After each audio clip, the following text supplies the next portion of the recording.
पूर्णमदः पूर्णमिदं पूर्णात् पूर्णमुदच्यते पूर्णस्य पूर्णमादाय पूर्णमेवावशिष्यते। ओम शांति शांति शांतिः। ओम गुरुर्ब्रह्मा गुरुर्विष्णुर्गुरुर्देवो महेश्वरः गुरु साक्षात् परं ब्रह्म तस्मै श्री गुरवे नमः।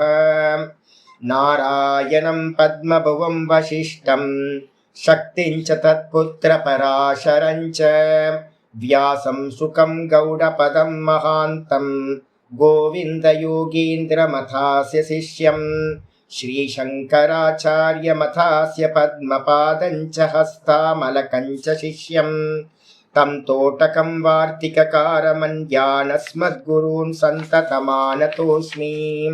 श्रुतिस्मृतिपुराणानाम् आलयं करुणालयं नमामि भगवत्पादं शङ्करं लोकशङ्करं शङ्करं शङ्कराचार्यं केशवं बादरायणं सूत्रभाष्यकृतौ वन्दे भगवन्तौ पुनः पुनः। ईश्वरो गुरुरात्मेति मूर्तिभेदविभागिने व्योमवद्व्याप्तदेहाय दक्षिणामूर्तये नमः। ॐ सदाशिवसमारम्भां शङ्कराचार्यमध्यमाम् अस्मदाचार्यपर्यन्तां वन्दे गुरुपरम्पराम्। ॐ यो ब्रह्माणं विदधाति पूर्वं यो वै वेदांश्च प्रहिणोति तस्मै तं हदेवमात्मबुद्धिप्रकाशं मुमुक्षुर्वै शरणमहं प्रपद्ये। ॐ शान्ति शान्ति शान्तिः। ॐ असतो मा सद्गमय तमसो मा ज्योतिर्गमय मृत्योर्मामृतं गमय। ॐ शान्ति शान्ति शान्तिः। ॐ यश्चन्दसां वृषभो विश्वरूपः छन्दोभ्योऽध्यमृतात् सम्बभूव समेन्द्रो मेधया स्पृणोतु अमृतस्य देवधारणो भूयासं शरीरं मे विचर्षणं जिह्वा मे मधुमत्तमा कर्णाभ्यां भूरि विश्रुवं ब्रह्मणः कोशोऽसि मेधया पिहितः श्रुतं मे गोपाय। ॐ शान्ति शान्ति शान्तिः। यस्य निःश्वसितं वेदाः यो वेदेभ्योऽखिलं जगत् निर्ममेतमहं वन्दे विद्यातीर्थमहेश्वरम्। नारायण नारायण। எல்லாருக்கும் நமஸ்காரம். நம்ம பார்த்துக்கிட்டு இருக்கிறது ஜீவன் முக்தி விவேகம் முதலாவது பிரகரணம், பிரமாண பிரகரணம். இந்த பிரமாண பிரகரணத்தில் 4வது டாபிக் வந்து பார்த்தீங்கன்னா ஜீவன் முக்த லட்சணம் ஆரம்பித்து பார்த்துக்கிட்டு இருக்கோம்.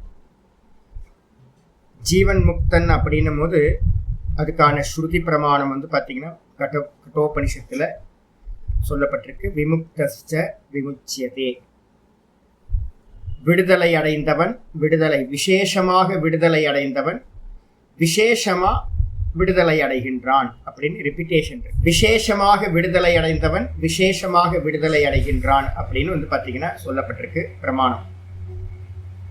அப்போ இங்க ஜீவிச்சுக்கிட்டு இருக்கும் போதே ஜீவன் முக்தன் எப்படி இருக்கா அப்படின்னு கேட்டீங்கன்னா விசேஷமாக விடுதலை அடைந்திருக்கின்றான்.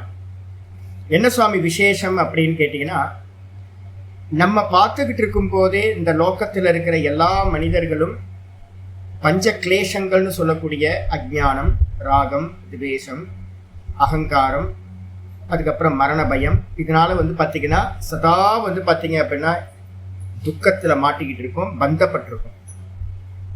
அப்போ சரீரத்தில் இருந்துக்கிட்டு நம்ம இதெல்லாம் பண்ணிக்கிட்டு இருக்கோம், அவஸ்தைப்பட்டுக்கிட்டு இருக்கோம். ஆனால் ஜீவன் முக்தன் வந்து பார்த்தீங்கன்னா இதே சரீரத்தில் இருந்துக்கிட்டு இந்த எதுவுமே இல்லாமல் வந்து பார்த்தீங்கன்னா இருக்கான். அப்போ விசேஷத்தின நம்மளை காட்டிலும் ஒரு விசேஷத்தின ஸ்பெஷல் கேட்டகரியாக இருக்குது. ஆச்சரியமாக இருக்குது.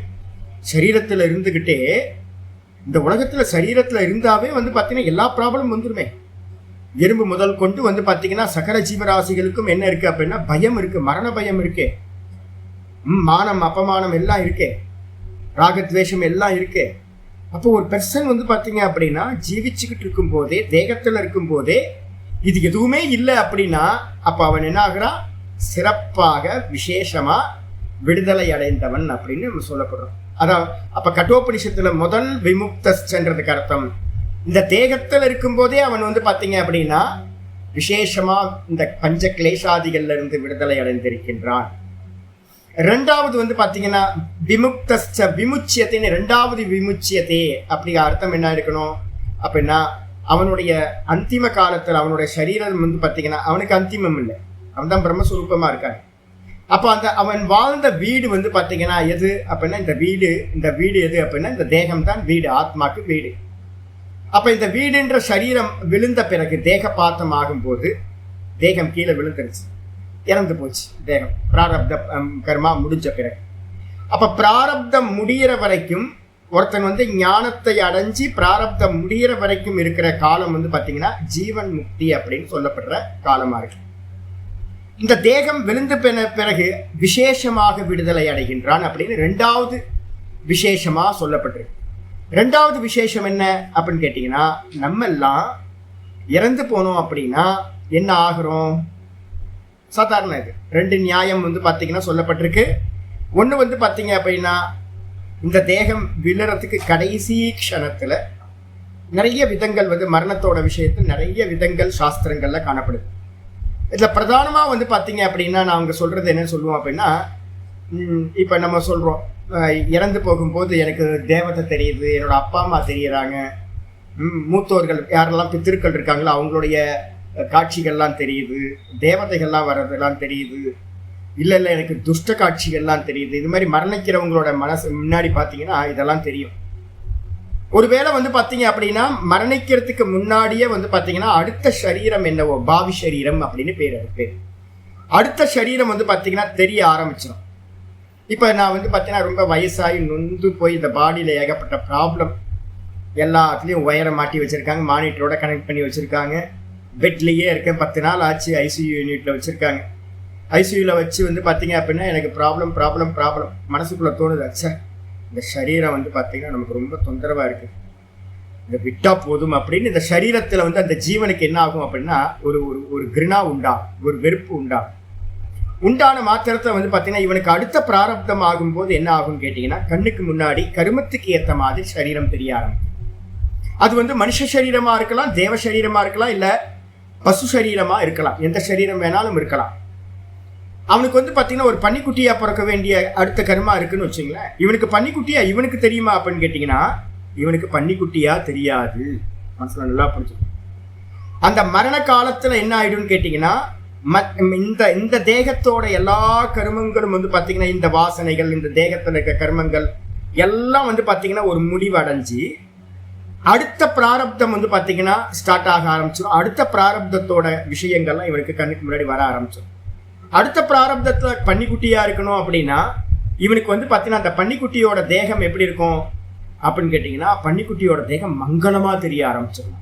இதெல்லாம் இப்போ நான் சொல்றதெல்லாம் சாஸ்திரத்தில் இருக்கிற உபனிஷதங்கள்ல இருக்கிற மங்களமாக தெரிய ஆரம்பிச்சிடும். ஆஹா சூப்பராக இருக்கே குட்டி சரீரம், அழகா ஃப்ரெஷ்ஷாக இருக்கு பாடி அப்படின்ட்டு. இந்த சரீரம் நொந்து போயிடுச்சு, யூரின் பாஸ் பண்ண முடியல, மனமூத்திரம்லாம் வந்து பார்த்தீங்கன்னா பெட் பேன் வச்சு தான் போக வேண்டியிருக்கு, சாப்பிட முடியல, டியூப் வழியா இல்லை போயிட்டு இருக்கா. அப்போ எவ்வளோ கஷ்டமாக இருக்கும்.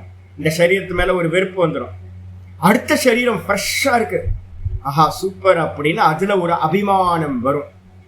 அபிமானம் வந்தோடனே அந்த சரீரத்தை வந்து பார்த்தீங்கன்னா பார்த்து இந்த ஜீவன் இந்த சரீரத்திலிருந்து விடுபட்டோன அந்த சரீரத்தோட ஒன்றாகின்றான். இதுக்கு பேர் என்ன பேர் அப்படின்னா திருண ஜலுகா நியாயம் அப்படின்னு பேர். ஒரு புழு ஒரு இலையில இருந்து அடுத்த இலைய பிடிச்சுக்கிட்டு பின்னாடி இருக்கிற இலைய விட்டுரும். இந்த மெத்தட். இதுக்கு அப்புறம் வந்து பார்த்தீங்கன்னா இன்னொரு மெத்தட் பிரசித்தமாக சொல்லப்படுறது, வேற ஒரு மெத்தட் சொல்லப்படுது.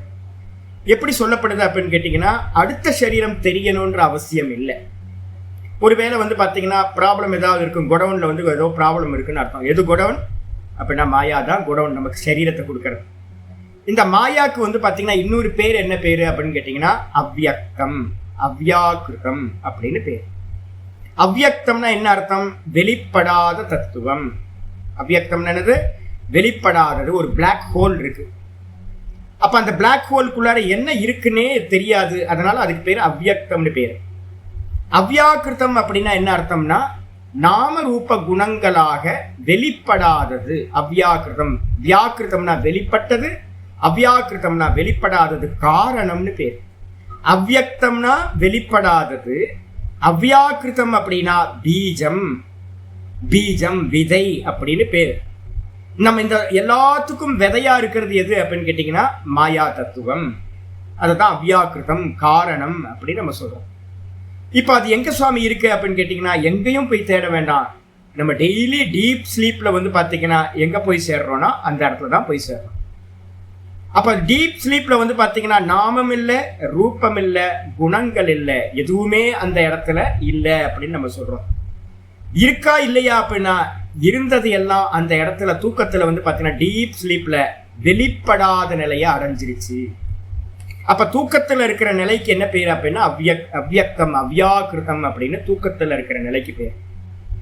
இப்ப வந்து பாத்தீங்கன்னா எப்படி நம்ம தூங்கி காலையில வந்து பாத்தீங்கன்னா இதே சரீரத்துல எந்திரிக்கிறோம், இதான் நடந்துட்டு இருக்கிறது.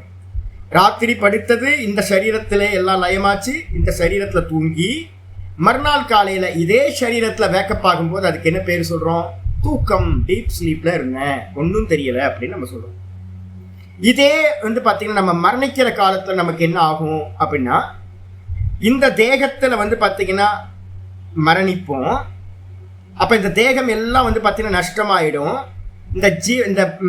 இந்த சூக்ஷ்ம தேகம் என்ன பண்ணும் அப்படின்னு கேட்டீங்கன்னா அந்த காரண தத்துவத்துக்குள்ளார போயிடும், அவ்யக்தம் அவ்யாக்கிருதத்துக்குள்ளார போயிடும். எப்படி நம்ம காலையில வந்து பாத்தீங்கன்னா எந்திரிக்கும் போது திரும்ப வந்துடுதோ அதே மாதிரி வந்து பாத்தீங்கன்னா நடுவுல காணா போச்சு இல்ல, நம்மளுடைய மனசு எங்க போச்சு, இந்திரியங்கள் எங்க போச்சு தெரியல. 17 தத்துவங்கள் வந்து பாத்தீங்கன்னா சூக்ஷ்ம தேகம். இந்த 17 தத்துவங்களும் சூக்ஷ்ம தேகம்ல என்னெல்லாம் இருக்கும்? பஞ்ச ஞானேந்திரியம், பஞ்ச கர்மேந்திரியம், 5 ஞானேந்திரியம், 5 கர்மேந்திரியம், அப்புறம் பஞ்ச பிராணன், அதுக்கப்புறம் வந்து பாத்தீங்கன்னா மனம், புத்தி, சித்தம், அகங்காரம் அப்படின்னு 4 ஐட்டம், மொத்தம் 19 தத்துவங்கள். இந்த 19 தத்துவங்களும் வந்து பாத்தீங்கன்னா என்ன ஆகுது? தூக்கத்துக்குள்ளார போனோம்னா என்ன ஆச்சுன்னே தெரியல. நமக்கு டீப் ஸ்லீப்ல என்ன ஆச்சுன்னே தெரியல. ஜீவன் இருந்தானா அப்படின்னு கேட்டீங்கன்னா பரமம்சானந்தாவும் இல்லை, ஆணும் இல்லை, பெண்ணும் இல்லை, பிராமணனும் இல்லை, சாண்டாளனும் இல்லை, அனிமல்ஸும் இல்லை, சிங்கம் இல்லை, கொசு இல்லை, கொசு கொசுவா இல்லை, சிங்கம் சிங்கமா இல்லை. அப்ப அந்த இடத்துல என்ன இருக்கு அப்படின்னா எல்லாம் மூடி மறைக்கப்படுது. ஒரு இருட்டு வந்து பாத்தீங்கன்னா ஒரு பிளாக் ஹோலுக்குள்ளார நம்ம போயிடுறோம், எதுவுமே தெரியாம போயிடும். திரும்ப காலையில வந்து பாத்தீங்கன்னா இதே சரீரத்துல நம்ம என்ன பண்றோம்? வேக்கப் ஆகும். அப்ப நடுவுல இருக்கிற கேப் வந்து பாத்தீங்க அப்படின்னா என்னது? ஆப்சென்ட் ஆயிருது, எல்லாம் ஆப்சென்ட் ஆயிருது. அதுக்கு பேர் தான் அவ்யாக்கிருதம், அவ்யக்தம். அதுல நம்ம ஆப்சென்ட் ஆகும். ஆனா என்ன, திரும்ப இந்த சரீரத்திலேயே வேக்கப் ஆயிடும். திரும்ப எல்லாத்தையும் இந்த உலகத்தெல்லாம் பார்க்கிறோம் நம்ம. இது நடக்குது. இதை மரணிக்கிற காலத்துல என்ன ஆகும் அப்படின்னு கேட்டீங்கன்னா மரணிக்கும் போது வந்து பாத்தீங்கன்னா தூங்குற மாதிரியே இவனுக்கு வந்து பாத்தீங்கன்னா இந்த இவனுடைய ஸ்தூல தேகத்தை விட்டு சூக்ஷ்ம தேகம் என்ன பண்ணும்? ஸ்தூல தேகம் சூக்ஷ்ம தேகத்துல லயமாயி சூக்ஷ்ம தேகம் காரண தேகத்துல லயமாகிறது தான் தூக்கம். இதே தான் வந்து பாத்தீங்க அப்படின்னா மரண காலத்திலையும் என்ன நடக்கும்னு கேட்டீங்கன்னா இந்த சூக்ஷ்ம தேகம் என்ன பண்ணும்? ஸ்தூல தேகம் இங்கேயே விட்டுருவோம். ஸ்தூல தேகத்துக்கு மேலே போட்டு நம்ம வந்து பாத்தீங்கன்னா அழுதுகிட்டு இருக்கோம். அந்த சூக்ஷ்ம தேகம்ன்றது 19 தத்துவங்களோடு சேர்ந்த ரிஃப்ளெக்ஷன் கான்சியஸ்னஸ் அதுக்கு மேல இருக்கு. நான் அப்படின்னு ஒரு அபிமானம் இருக்கு. நான் வந்து பார்த்தீங்கன்னா பஞ்சஞானேந்திரியம், நான் பஞ்சஞானி கர்மேந்திரியம், நான் பஞ்ச பிராணன், நான் மனசு, நான் புத்தி, நான் சித்தம், நான் அகங்காரம் அப்படின்னு இதுக்கு மேல எல்லாம் அந்த 19 தத்துவத்திலையும் இந்த ரிஃப்ளெக்ஷன் கான்சியஸ்னஸ் என்ன பண்ணும்? பிரதிபிம்ப சைத்தன்யம்னு சொல்றோம். ஒரிஜினல் கான்சியஸ்னஸோட ரிஃப்ளெக்ஷன் இதுல எல்லாத்திலையும் பிடிச்சுக்கிட்டு இருக்கிறது, அதுதான் ஜீவன் அப்படின்னு பேர். இந்த ஜீவன் என்ன பண்றான் அப்படின்னு கேட்டீங்கன்னா மரணிக்கும் போது ஸ்தூல தேகத்தை விட்டுட்டு காரண தத்துவம்னு சொல்லக்கூடிய அந்த அவ்வியக்தம், அவ்வியாக்கிருதம், மாயான்னு சொல்லக்கூடிய பீஜம், காரணம்னு சொல்லக்கூடிய தத்துவத்துல போய் பிளாக் ஹோல், அந்த பிளாக் ஹோல்குள்ளார வந்து பாத்தீங்கன்னா உள்ள பிரவேசம் பண்ணிடலாம். உள்ள பிரவேசம் பண்ணோன என்ன ஆகுது? ஒன்றும் தெரியவில்லை. ஒன்றும் தெரியாம வந்து பாத்தீங்கன்னா ஆயிடுறான். என்ன ஆச்சுன்னே தெரியல. அங்க டைம் இல்லை, ஸ்பேஸ் இல்லை, மேட்டர் இல்லை, எதுவுமே இல்லை. அங்க என்ன ஆகுதுன்னு கேட்டீங்கன்னா ஒரு மாற்றம் நடக்கும். என்ன மாற்றம் அப்படின்னு கேட்டீங்கன்னா, நம்மளுடைய கருமாலாம் வந்து பாத்தீங்கன்னா ஒரு தேன் கூட்டுல வந்து பாத்தீங்கன்னா எத்தனை துளைகள் இருக்கு, ஒரு பெரிய தேன் கூட்டுக்குள்ளார சின்ன சின்ன சின்ன சின்ன ஹோல்ஸா இருக்கிற மாதிரி அந்த அவ்வியக்தம் அவ்வியாக்கிருதம் அப்படின்றது என்னன்னா ஒரு இன்குபேட்டர், ஒரு முட்டை பொறிக்கிற இடம், குஞ்சு பொறிக்கிற இடம் தான் வந்து பாத்தீங்க அப்படின்னா அந்த அவ்வியாக்கிருதம்ன்றது. கண்ணுக்கு தெரியாத ஒரு அவ்வியாக்கிருதம். அந்த இடத்துல என்ன இருக்கு? ஜீவர்களுடைய கருமா ஒரு நல்ல வேலட்ல வந்து பாத்தீங்க அப்படின்னா பாதுகாக்கப்பட்டதா இருக்கு. ஒரு சூப்பரா வந்து பாத்தீங்கன்னா ஒரு ஒரு பெரிய வந்து பாத்தீங்கன்னா யாருமே உள்ள தொலைச்சிக்கிட்டு போக முடியாத அளவுக்கு ஒரு அயன் கர்டன் வந்து பாத்தீங்க அப்படின்னா பெருசா வந்து பாத்தீங்கன்னா கவர் பண்ணப்பட்டது. உள்ள யாரும் நுழைய முடியாது, ஈஸ்வரனுக்கு மட்டும்தான் வெளிச்சம். அப்படிப்பட்ட அந்த பாதுகாக்கப்பட்ட அந்த இதற்குள்ளார டார்க்னஸ் மட்டும்தான் இருக்கு. அதுக்குள்ளார இன்குபேட்டர்ல வந்து நம்முடைய கர்மாங்கள்லாம் மெச்சூரிட்டி ஆகுது. இவன் இந்த ஜீவன் வந்து பாத்தீங்கன்னா உள்ள போனதுக்கு அப்புறம் இவன் யாருன்னே தெரியாம போயிடுது. பஸ் அவ்வளவுதான், முடிஞ்சு போச்சு. உள்ள போனதுக்கு பிறகு அங்க இந்த ஜீவனுக்கு என்ன கர்மா இருக்கோ, அது எந்த கர்மா மெச்சூரிட்டியா இருக்கோ, அந்த மெச்சூரிட்டியான கர்மத்தோட வந்து பாத்தீங்கன்னா இந்த ஜீவன் ஒன்றாயிட்டு வந்து பாத்தீங்கன்னா அடுத்து அம்மாவுக்குள்ளார வந்து பாத்தீங்கன்னா இவனுக்கு ஒன்றும் தெரியாது. இவனை வந்து பாத்தீங்கன்னா இந்த ஜீவனை வந்து பாத்தீங்கன்னா என்ன ஆகுது அப்படின்னா பஞ்சாகினி வித்தியால சொல்லக்கூடிய ஒரு மெத்தட் வந்து பாத்தீங்கன்னா இருக்கு. என்ன ஆகுது அப்படின்னு கேட்டீங்கன்னா மலை மேகங்கள் வழியா இவன் கீழே இறங்குறான். சொர்க்கத்துக்கு போயிருந்தானா மலை மேகங்கள் வழியா கீழே இறங்குறான். எப்படி இருந்தாலும் வந்து பாத்தீங்கன்னா மேல இருந்தாலும் கீழே இருந்தாலும் வந்து பாத்தீங்கன்னா எங்க வந்தாலும் அன்னத்துல வந்தாலும் நிக்கிறான் ஜீவன். ஜீவனுக்கு வந்து பாத்தீங்கன்னா அன்னத்துல தான் நிக்கிறன்றதும் தெரியாது. அன்ன ரூபத்துல வந்துருவான். அன்ன ரூபத்துல வந்ததுக்கு பிறகு அன்னத்தை வந்து ஏதோ ஒரு அப்பா சாப்பிடும்.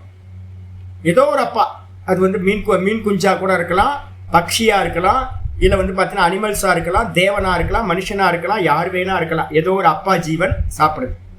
சாப்பிட்டு வந்து பாத்தீங்கன்னா அது வந்து பாத்தீங்கன்னா அந்த அவங்களோட உணவுல வந்து சாரமா இருக்கிற வீரியத்துக்குள்ளார அந்த ஜீவன் வந்து பாத்தீங்கன்னா வீரியத்துக்குள்ளார நுழைஞ்சு அந்த வீரியத்து வழியா வந்து பாத்தீங்கன்னா மனைவியோட யோனியில வந்து பாத்தீங்கன்னா விட்டு கர்ப்பப்பைக்கு போய் கர்ப்பப்பையில ஆணும் பெண்ணும் ரெண்டும் சேர்ந்த அணுக்களோட சேர்ந்து அது நல்லா குரோத் ஆகி, ஆனா இது வரைக்கும் ஒன்றும் தெரியாது அந்த ஜீவனுக்கு. தான் எந்த கர்ப்பப்பைக்குள்ளார போயிருக்கோம், என்ன ஆயிருக்கு, எதுவுமே தெரியாது. அப்படியே இறந்ததுக்கு அப்புறம் அங்க ஆரம்பிச்சு கான்சியஸ்னஸ் எப்ப தப்புதோ அந்த க்ஷணத்துல ஆரம்பிச்சு அம்மாவோட வயிற்றுக்குள்ளார 7வது மாசம் வந்து பாத்தீங்க அப்படின்னா இந்த புத்தி தத்துவம் வந்து பாத்தீங்கன்னா பூரணமா ஹிருதயம் நம்ம சொல்றோம், அது பூரா வந்து பாத்தீங்கன்னா ஃபுல்லா குரோத் ஆனதுக்கு பிறகு அந்த இடத்துல வந்து பாத்தீங்கன்னா பிரம்மத்தோட சர்வ வியாபகமா இருக்கிற பிரம்ம தத்துவத்தோட ஒரு சாயா வந்து பாத்தீங்கன்னா ரிஃப்ளெக்ஷன் வந்து அந்த புத்தி தத்துவத்துல விழுது.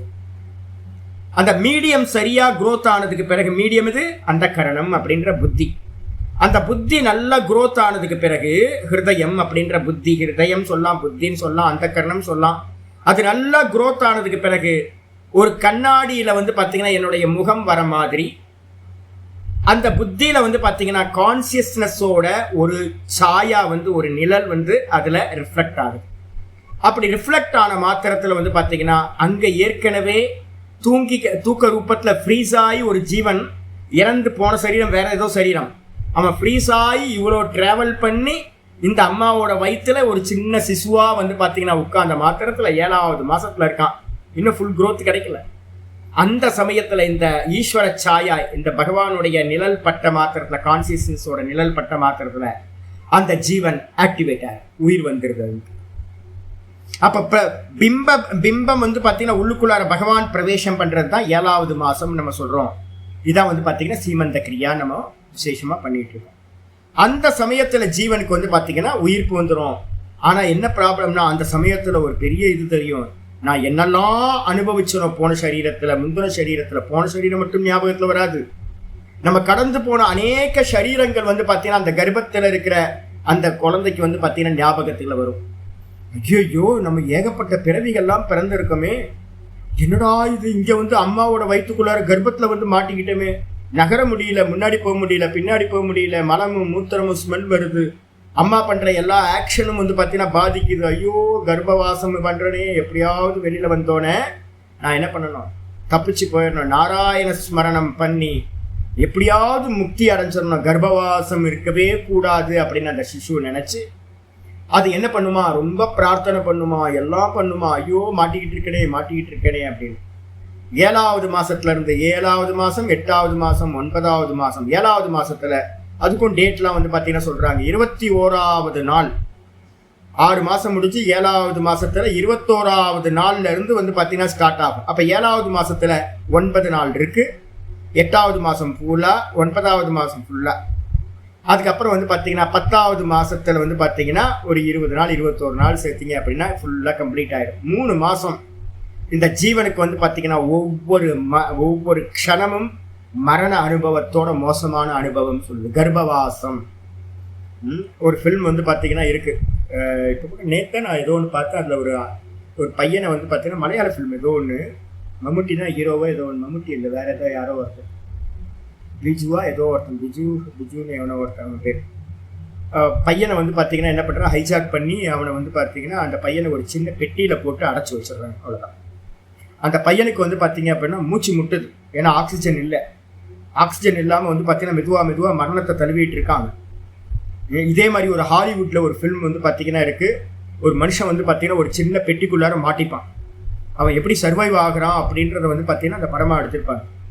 ஒரு சின்ன பெட்டிக்குள்ளார போட்டாவே நம்மளால முடியாது அப்படின்னா அம்மாவோட கர்ப்பப்பையை வந்து பார்த்தீங்கன்னா யோசிச்சு பாருங்க. பெண்களாக இருந்தால் இன்னும் நல்லா யோசிக்க முடியும். நானே இப்போ எனக்கு விஷனில் கொண்டு வரேன், நான் பார்த்த வீடியோஸ் எல்லாம் வச்சு நான் எப்படி இருந்திருப்பேன் அப்படின்னு கொண்டு வரேன். அப்போ வந்து பார்த்தீங்கன்னா கர்ப்பவாசம் வந்து பார்த்தீங்கன்னா கையை சுருக்கி காலை சுருக்கி கர்ப்பாசனம்னு ஒன்று பண்ணுவோம். நம்ம தூக்கத்தில் வந்து சில சமயம் வந்து பார்த்தீங்கன்னா கையை காலெல்லாம் மடக்கி வச்சுட்டு தூங்குவோம், பார்த்தீங்கன்னா ரொம்ப நல்லா இருக்கும்.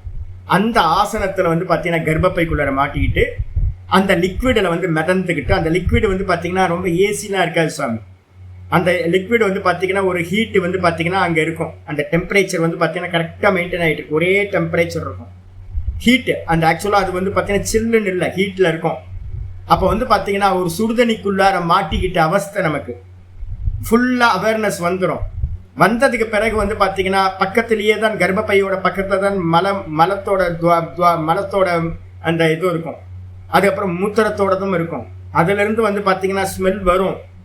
இப்போ இவனுக்கு தெரியும், இந்த ஜீவனுக்கு தெரியும், ஐயோ மலமூத்திர வாசனை அடிக்குது, ஐயோ நாடுதே, ஐயோ சாமி மாட்டிக்கிட்டேனே.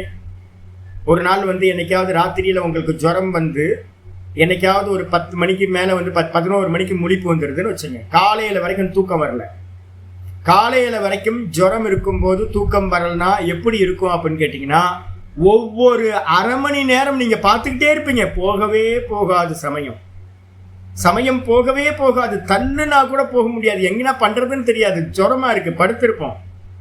நாளை வந்து பார்த்தீங்கன்னா அந்த ஒரு 5 மணி நேரம் 4 மணி நேரம் நம்மளால் கடந்து போக முடியாது, ரொம்ப கஷ்டப்பட்டுருப்போம். அப்போ இதே மாதிரி வந்து பார்த்தீங்கன்னா 3 மாதம் வந்து பார்த்தீங்கன்னா கர்ப்பவாசம் பண்ணுறான் அப்படின்னா என்ன மோசமான நிலை இல்லை.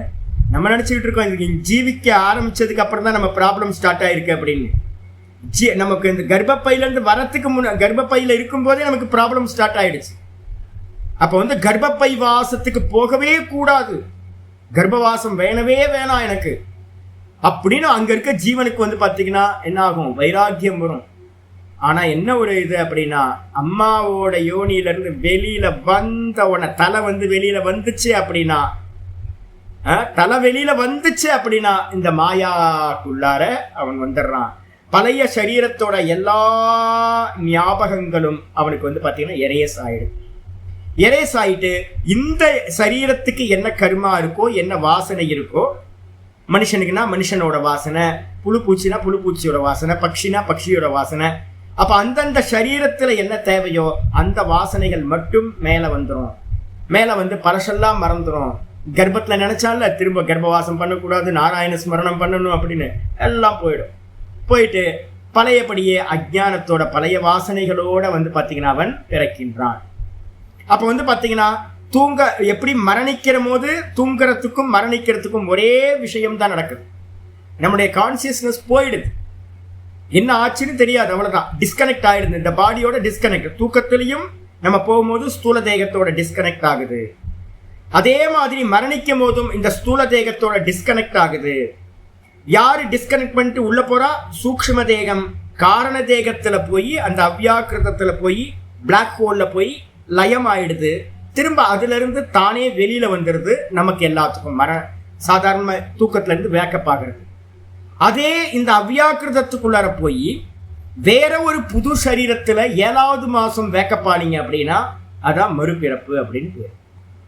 அப்போ நமக்கு வந்து பாத்தீங்கன்னா எத்தனை சரீரம் சாமி அப்படின்னா 84 லட்சம் யோனியில கோடிக்கணக்கான சரீரங்களை திரும்ப திரும்ப எடுத்துக்கிட்டே இருக்கோம். அபரிஹாரியேர்த்தே ரத்வம் சோச்சித்து மருகத்தி கீதால சொல்ற, பிறந்தவன் இறப்பான், இறப்பவன் பிறப்பான். பிறந்தவன் இறப்பான், இறந்தவன் பிறப்பான், பிறந்தவன் இறப்பான். இது வந்து காமன் ரூலா இருக்கிறது.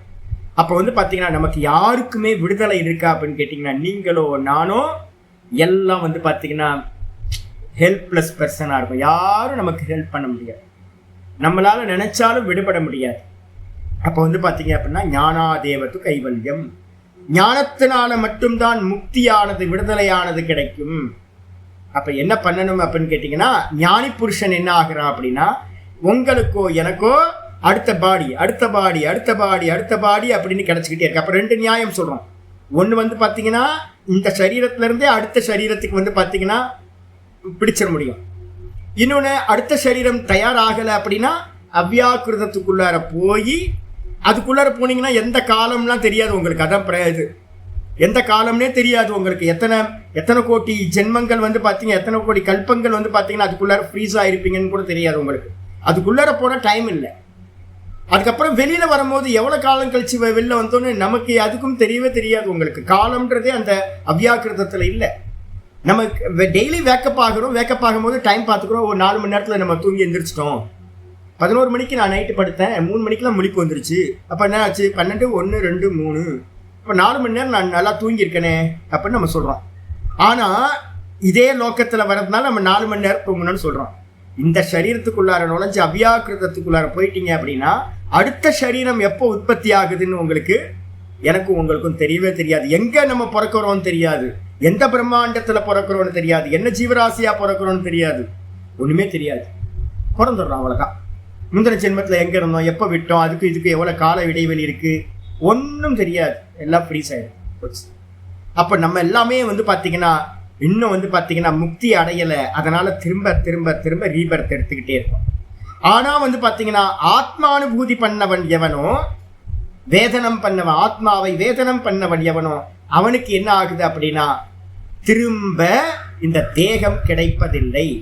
ஏன் அப்படின்னு கேட்டிங்கன்னா, இந்த தேகத்துக்கு காரணம் எது அப்படின்னா கர்மமும் வாசனைகளும். இந்த கர்ம வாசனைகளோட மொத்த ஒரு ஒரு ஒரு தேன்கூடு மாதிரி இருக்கிறதுக்கு பேர் தான் மாயா, அவ்யாக்கிருதம் அப்படின்னு பேர். கலெக்டிவ் கர்மா, கலெக்டிவ் வந்து பார்த்தீங்கன்னா வாசனைகளோட பேர் தான் மாயா தத்துவம், அவ்யாக்கிருதம். இன்குபேட்டர் நான் சொன்ன பார்த்தீங்களா, அது மாதிரி கோடிக்கணக்கான ஜீவராசிகளை ப்ரொடியூஸ் பண்ணிக்கிட்டே இருக்கிறது தான் மாயா. அதுக்குள்ளார என்ன இருக்கு? வாசனைகளும் கர்மங்களும் நல்ல லாக்கர்ல, ஒவ்வொருத்தரோட தனித்தனி லாக்கர்ல பூட்டி வச்சிருக்கு. இதான் மாயா. அப்ப இவன் இருக்கும் போதே என்ன பண்றான் அப்படின்னு கேட்டீங்கன்னா, இது எல்லாம் மித்தியா, இது மித்தியா, இது மித்தியா, இது தோற்றம், இது பொய் அப்படின்னு வந்து பாத்தீங்கன்னா இது எல்லாத்தையும் வந்து பாத்தீங்கன்னா ஆப்ஜெக்ட் பண்ணி வெறுமனே தான் தான் தான் தான் தான் தான் தான் அப்படின்னு தான்ல மட்டும் எஸ்டாப்ளிஷ் ஆனவன், தன்னிலேயே தான் நின்றவன் வந்து பாத்தீங்கன்னா அவனுக்கு அந்நியமா வந்து பாத்தீங்கன்னா எதுவுமே இல்லாமல் போகிறது. அப்ப மாயையும் இல்லை, கர்மமும் இல்லை, வாசனைகளும் இல்லை, எதுவுமே இல்லை. அப்ப அவன் என்ன ஆகிறான்? பிரம்மஸ்வரூபமா இருந்து ஜீவிச்சுக்கிட்டு இருக்கும் போதே பிரம்மஸ்வரூபமா இருக்கான். மரணிச்சு அந்த தேகம் அவனுக்கு, அவனுடைய தேகம் விழுந்த பிறகு கூட வந்து பாத்தீங்கன்னா அவனுக்கு திரும்ப தேகமானது கிடைப்பதில்லை.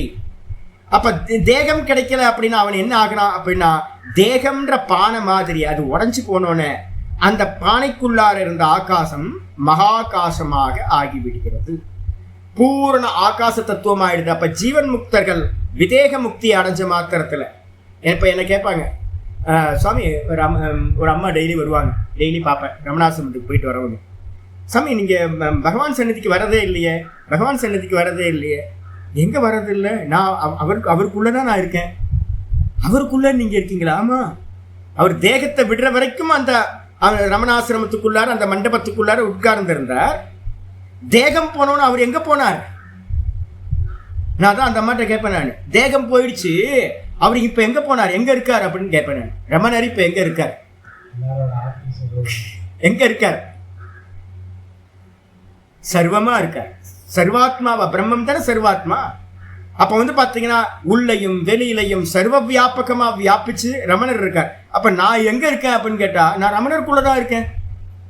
ரமணர் எனக்குள்ளார ரமணர் இருக்கார், எனக்குள்ளார ரமணர் இருக்கார், ரமணருக்குள்ளார நான் இருக்கேன். அப்ப நான் எங்க போய் தனியா போய் அவரோட சந்நிதியில போய் நான் நமஸ்காரம் பண்றதுலாம் எதுக்கு அப்படின்னு நான் கேட்பேன். அந்த அம்மாவுக்கு புரியவே புரியாது. வாஸ்தவத்துல என்ன அப்படின்னா, ஒரு சின்ன பானைக்குள்ளார இருக்கிற ஆகாசம் பானை உடஞ்சோன இந்த மொத்த ஆகாசமா ஆயிடுற மாதிரி ஒரு ஜீவன் முக்தனுடைய சரீரம் இருக்கிற வரைக்கும் ஜீவன் முக்தன், சரீரம் இல்லாம போச்சு அப்படின்னா அந்த தத்துவம் பிரம்ம தத்துவமா சர்வ வியாபகமா ஆகிவிடுகிறது. இவ்வளவுதான். அப்ப பாத்தீங்க அப்படின்னா என்ன அர்த்தம்? விசேஷமாக அவன் விடுதலை அடைகின்றான். இதுக்கு பேர் என்ன பேரு? விதேக முக்தி அப்படின்னு பேர். அப்ப விதேக முக்தின்னு அர்த்தம் தேகம் இல்லாமல் போறது, அதுதான் விதேக முக்தி அப்படின்னு நம்ம சொல்றோம். அப்ப பாத்தீங்கன்னா ஜீவன் முக்தின்னு ஒண்ணு இருக்கு, விதேக முக்தின்னு ஒண்ணு இருக்கு. அதுக்கு சாஸ்திரங்களும் பிரமாணம், ஸ்மிருதிகளும் ஸ்ருதிகளும் எல்லாமே பிரமாணமா இருக்கு. ஆச்சாரியர் அடுத்ததுக்கு வந்துடுறாரு. பிருகதாரண்யகே பட்யதே. கீழே வந்துருங்க. பிருகதாரண்யகத்துல பாத்தீங்கன்னா படிக்கப்படுது. என்ன படிக்கப்பட்டிருக்கு அப்படின்னா, யதா சர்வே பிரமுச்யந்தே காமாஹா ஏஸ்ய ஹ்ருதி ஸ்ரிதாஹ அதமர்த்யோ அமிர்தோ பவதி அத்ர பிரம்ம சமஷ்ணுதே இது முண்டக்க உபனிஷத் முண்டக்கத்திலையும் இருக்கு, பிருகதாரண்யத்திலையும் இருக்கு, கட்டத்திலையும் கூட இது இருக்குன்னு நினைக்கிறேன். கட்டத்திலையும் இருக்கு, கட்டோபனிஷத்துல இருக்கு, முண்டக்கத்துல இருக்கு, அப்புறம் பிருகதாரண்யத்துல இருக்கு. ஆச்சாரியர் பிருகதாரண்யம் மட்டும் கோட் பண்றார். யதா சர்வே பிரமுச்யந்தே அஸ்ய ஹிருதி ஸ்ரிதா காமாஹா.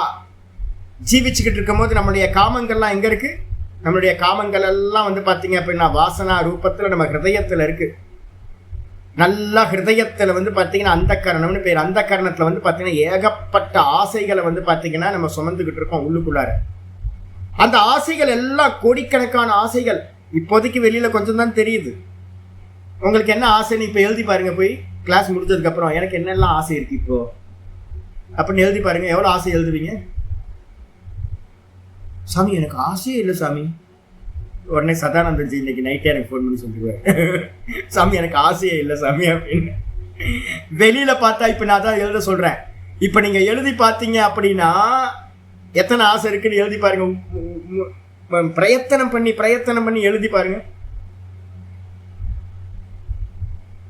எனக்கு என்ன ஆசை இருக்கு இப்ப நான் எனக்கு யோசிக்கிறேன். எனக்கு என்ன ஆசை இருக்கு? திருச்செந்தூர் போய் சுவாமியை பார்க்கணும். நல்லா போன முறை பார்த்தீங்கன்னா ஒரு நல்ல சந்தன அபிஷேகம் பண்ணாங்க. லாஸ்ட் டைம் பார்த்தீங்கன்னா எக்ஸலண்ட்டான ஒரு அபிஷேகம் பண்ணி பார்த்தோம். நல்ல சந்தனம் அப்படியே கண்ணிலேயே நிற்குது. சுப்பிரமணியருக்கு பார்த்தீங்க அப்படின்னா அப்பா மேலேருந்து கீழே வரைக்கும் சந்தன அபிஷேகம் பண்ணி பார்த்தா சுப்பிரமணியர் எப்படி இருப்பாருன்றது ஆனந்தமாக இருக்கும். பார்த்தா நல்லா இருக்கும். அப்புறம் வேற என்ன ஆசை இருக்கும்? ஒரு நல்ல பூரி மசாலா சாப்பிட்டா சூப்பராக இருக்கும். அப்புறம் என்ன ஆசை இருக்கு? எங்கேயாவது ஏகாந்தமா மனுஷங்களே இல்லாத மலை உச்சியில பார்த்தீங்கன்னா எங்கேயாவது இருந்தோம்னா சூப்பரா இருக்கும். அப்புறம் எங்க இருக்கு ஃபலூடா? நேற்று சாப்பிட்டோங்க ஃபலூடா. கர்மத்துல பார்த்தீங்கன்னா வலுக்கட்டாயமா விதி என்ன பண்ணிடுச்சு சுவாமிக்கு. நானும் சொன்னேன்ல, கேட்டுறாதீங்க நான் சொன்னேன் பார்த்தீங்களா.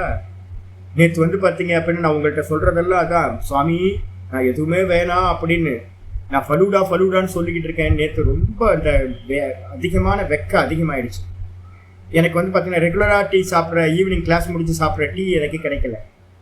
ஈவினிங் பார்த்தீங்கன்னா கோயிலுக்கு போயிட்டு வரும்போது ஏதாவது குடிக்கணும். எனக்கு ஜூஸ் கடையில் ஏதாவது ஒரு ஜூஸ் ஷாப்பில் போய் குடிக்கணும்னு எனக்கு பார்த்தீங்கன்னா நான் ஒவ்வொரு ஜூஸ் ஷாப்பாக பார்க்குறேன். எனக்கு டியூனே ஆகாமல் நான் கிராஸ் பண்ணி வந்துகிட்டே இருக்கேன். கடைசியில் நான் என்ன பண்ணேன், ஒரு 4-5 ஜூஸ் ஷாப்பு கிராஸ் பண்ணி கடைசியில் வேறு வழியே இல்லை, வீட்டுக்கு பக்கத்தில் வந்தாச்சு. வேறு ஏதாவது குடிச்சாகணும். எனக்கு அந்த அளவுக்கு திருஷ்டி அதிகமாக இருக்குது. சுகரோட ப்ராப்ளம். நான் என்ன பண்ணுறேன், சரி கரும்புச்சாறு குடிச்சா பார்த்தீங்கன்னா சுகர் கேன் ரொம்ப சுகர் நல்லா ஆகிடும். ஒரு சுகர் கேனில் அதை சாப்பிடலாம் அப்படின்னு ஜூஸ் சாப்பிடலாம் அப்படின்னு போய் உட்கார்ந்தோம். 10 நிமிஷம் உட்கார்ந்தோம், ஜூஸ் கிடைக்கவே இல்லை. 10 நிமிஷம் உட்கார்ந்ததுக்கப்புறம் சாமி போயிடலாம் சாமி, நாதபிரம்மன் சொல்லிட்டேன், இது லேட் ஆகும் போல இருக்கு, நமக்கு போயிடுவோம் சாமி வீட்டுக்கு. சரி, நம்ம தலையெழுத்து இவ்வளோதான் போல இருக்கு, இன்னைக்கு குடிக்கவே இல்லை போல இருக்கு அப்படின்னு நேராக அப்படி வந்துகிட்டு இருக்கோம். நாதபிரம்மன் சொல்கிறார், சுவாமி இந்த ஒரு ஜூஸ் ஷாப் இருக்குது சாமி, நாங்கள் பக்கத்தில் ரெகுலராக இது பண்ணுறது, அங்கே நான் சாப்பிட்டதே இல்லை, சாப்பிடவே மாட்டோம். அந்த இடத்துல வந்து நாதபிரம்மன் சொல்கிறார், சுவாமி இந்த ஷாப்பில் யாருமே இல்லை, இங்கே சாப்பிடலாம் சாமி. போகலாமே அப்படின்னு போயிட்டு ஒரு ஜூஸ் ஆர்டர் பண்ணலான்னு நாங்கள் பார்த்துட்டு இருக்கோம். நாதபிரம்மன் சொல்கிறார், சாமி ஃபலூடா இருக்குது சாமி அப்படின்னு. அட கன்றாவதியே, என்னடா இது, ஃபலூடா வந்து நமக்கு முன்னாடி நிற்கிது, 4 வெரைட்டி ஆஃப் ஃபலூடா வச்சுருக்கான் சாமி, எது வேணும், ராயல் ஃபலூடா கூட அப்படின்னு உட்கார்ந்து சாப்பிட்டோம். ஃபலூடா சாப்பிட்றதுக்கான கொஞ்சம் கூட வந்து பார்த்தீங்கன்னா என்ன இல்லை, எங்களோட தாட்டில் வந்து பார்த்தீங்கன்னா அது மாதிரி ஒரு சங்கல்பம் இல்லை, ஒரு இது இல்லை, எதுவுமே இல்லை. அப்போ வந்து பார்த்தீங்கன்னா எப்படி வந்து பார்த்தீங்கன்னா முன்னாடி வந்து நின்றுச்சு, நாங்கள் நேற்று பிளானே இல்லைல்ல, ஃபலூடா சாப்பிட்ற பிளானே இல்லை, அது சாப்பிட்ற வரைக்கும் ஆர்டர் பண்ணுற வரைக்கும் எங்களுக்கு பிளானே இல்லை.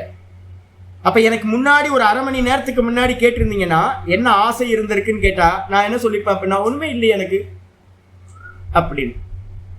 அதே மாதிரி வந்து பார்த்தீங்கன்னா இப்போ நீங்கள் உட்கார்ந்து எழுத ஆரம்பிச்சிங்க அப்படின்னா எனக்கு என்ன வேணும், எனக்கு என்ன வேணும், எனக்கு என்ன வேணும், எனக்கு என்ன ஆசை இருக்குன்னு எழுதுறீங்கன்னா 10 ஐட்டம் எழுதிட்டீங்க அப்படின்னா பெரிய விஷயமா இருக்கும். நீங்கள் 10 ஐட்டத்தை எழுதிட்டீங்க அப்படின்னா அப்போ யோசிச்சு எழுதினாதான் 10 விஷயமே தெரியும். அப்போ ஆசை இல்லைன்னு எடுத்துக்கலாமா?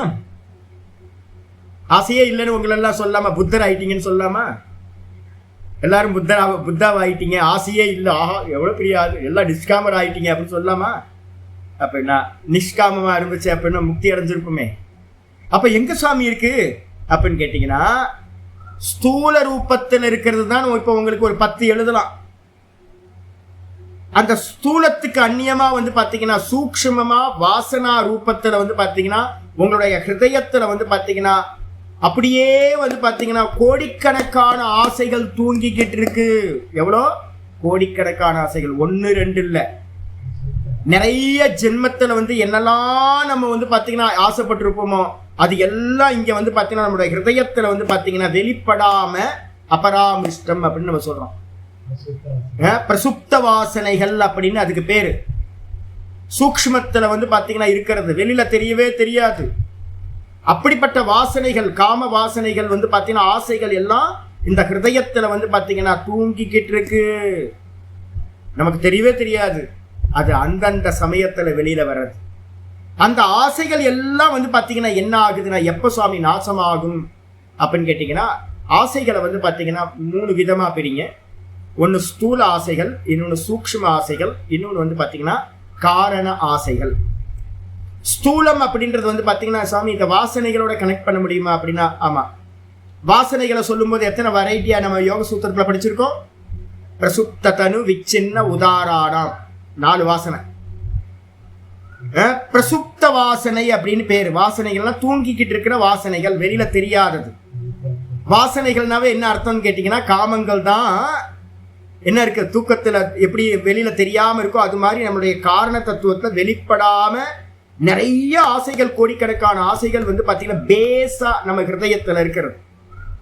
சூக்ஷ்ம ஆசைகள் எப்ப தெரியும் அப்படின்னு கேட்டீங்கன்னா நம்ம வந்து பார்த்தீங்கன்னா சப்கான்சியஸ் மைண்ட்ல இருந்து வந்து வெளியில மெதுவா அப்பப்போ வெளியில எட்டி பார்க்கும், இது நல்லா இருக்கே அப்படின்னு. வெளியில யாருக்கும் தெரியவே தெரியாது. ஸ்தூல ஆசை என்ன அப்படின்னு கேட்டீங்கன்னா என் கூடயே இருந்தீங்கன்னா உங்களுக்கு தெரிஞ்சிடும் சுவாமியோட எதிர நேச்சுரலா சுவாமி எதை இச்சப்படுறாரு அப்படின்னு என்னோட காரியத்துல இருந்தே உங்களுக்கு தெரிஞ்சிடும். ஓ சுவாமிக்கு இது பிடிக்கிறது போல இருக்கு. என்னைக்காவது வந்து பார்த்தீங்கன்னா சாப்பிட கூப்பிட்டீங்கன்னு வச்சுங்களேன், பாவக்காய் செஞ்சு வச்சிங்கன்னா நான் கடற்கடன்னு எடுத்து சாப்பிடுவேன். மைசூர் பாக்கு எடுத்து வச்சிங்கன்னா டக்குன்னு சாப்பிடுவேன்.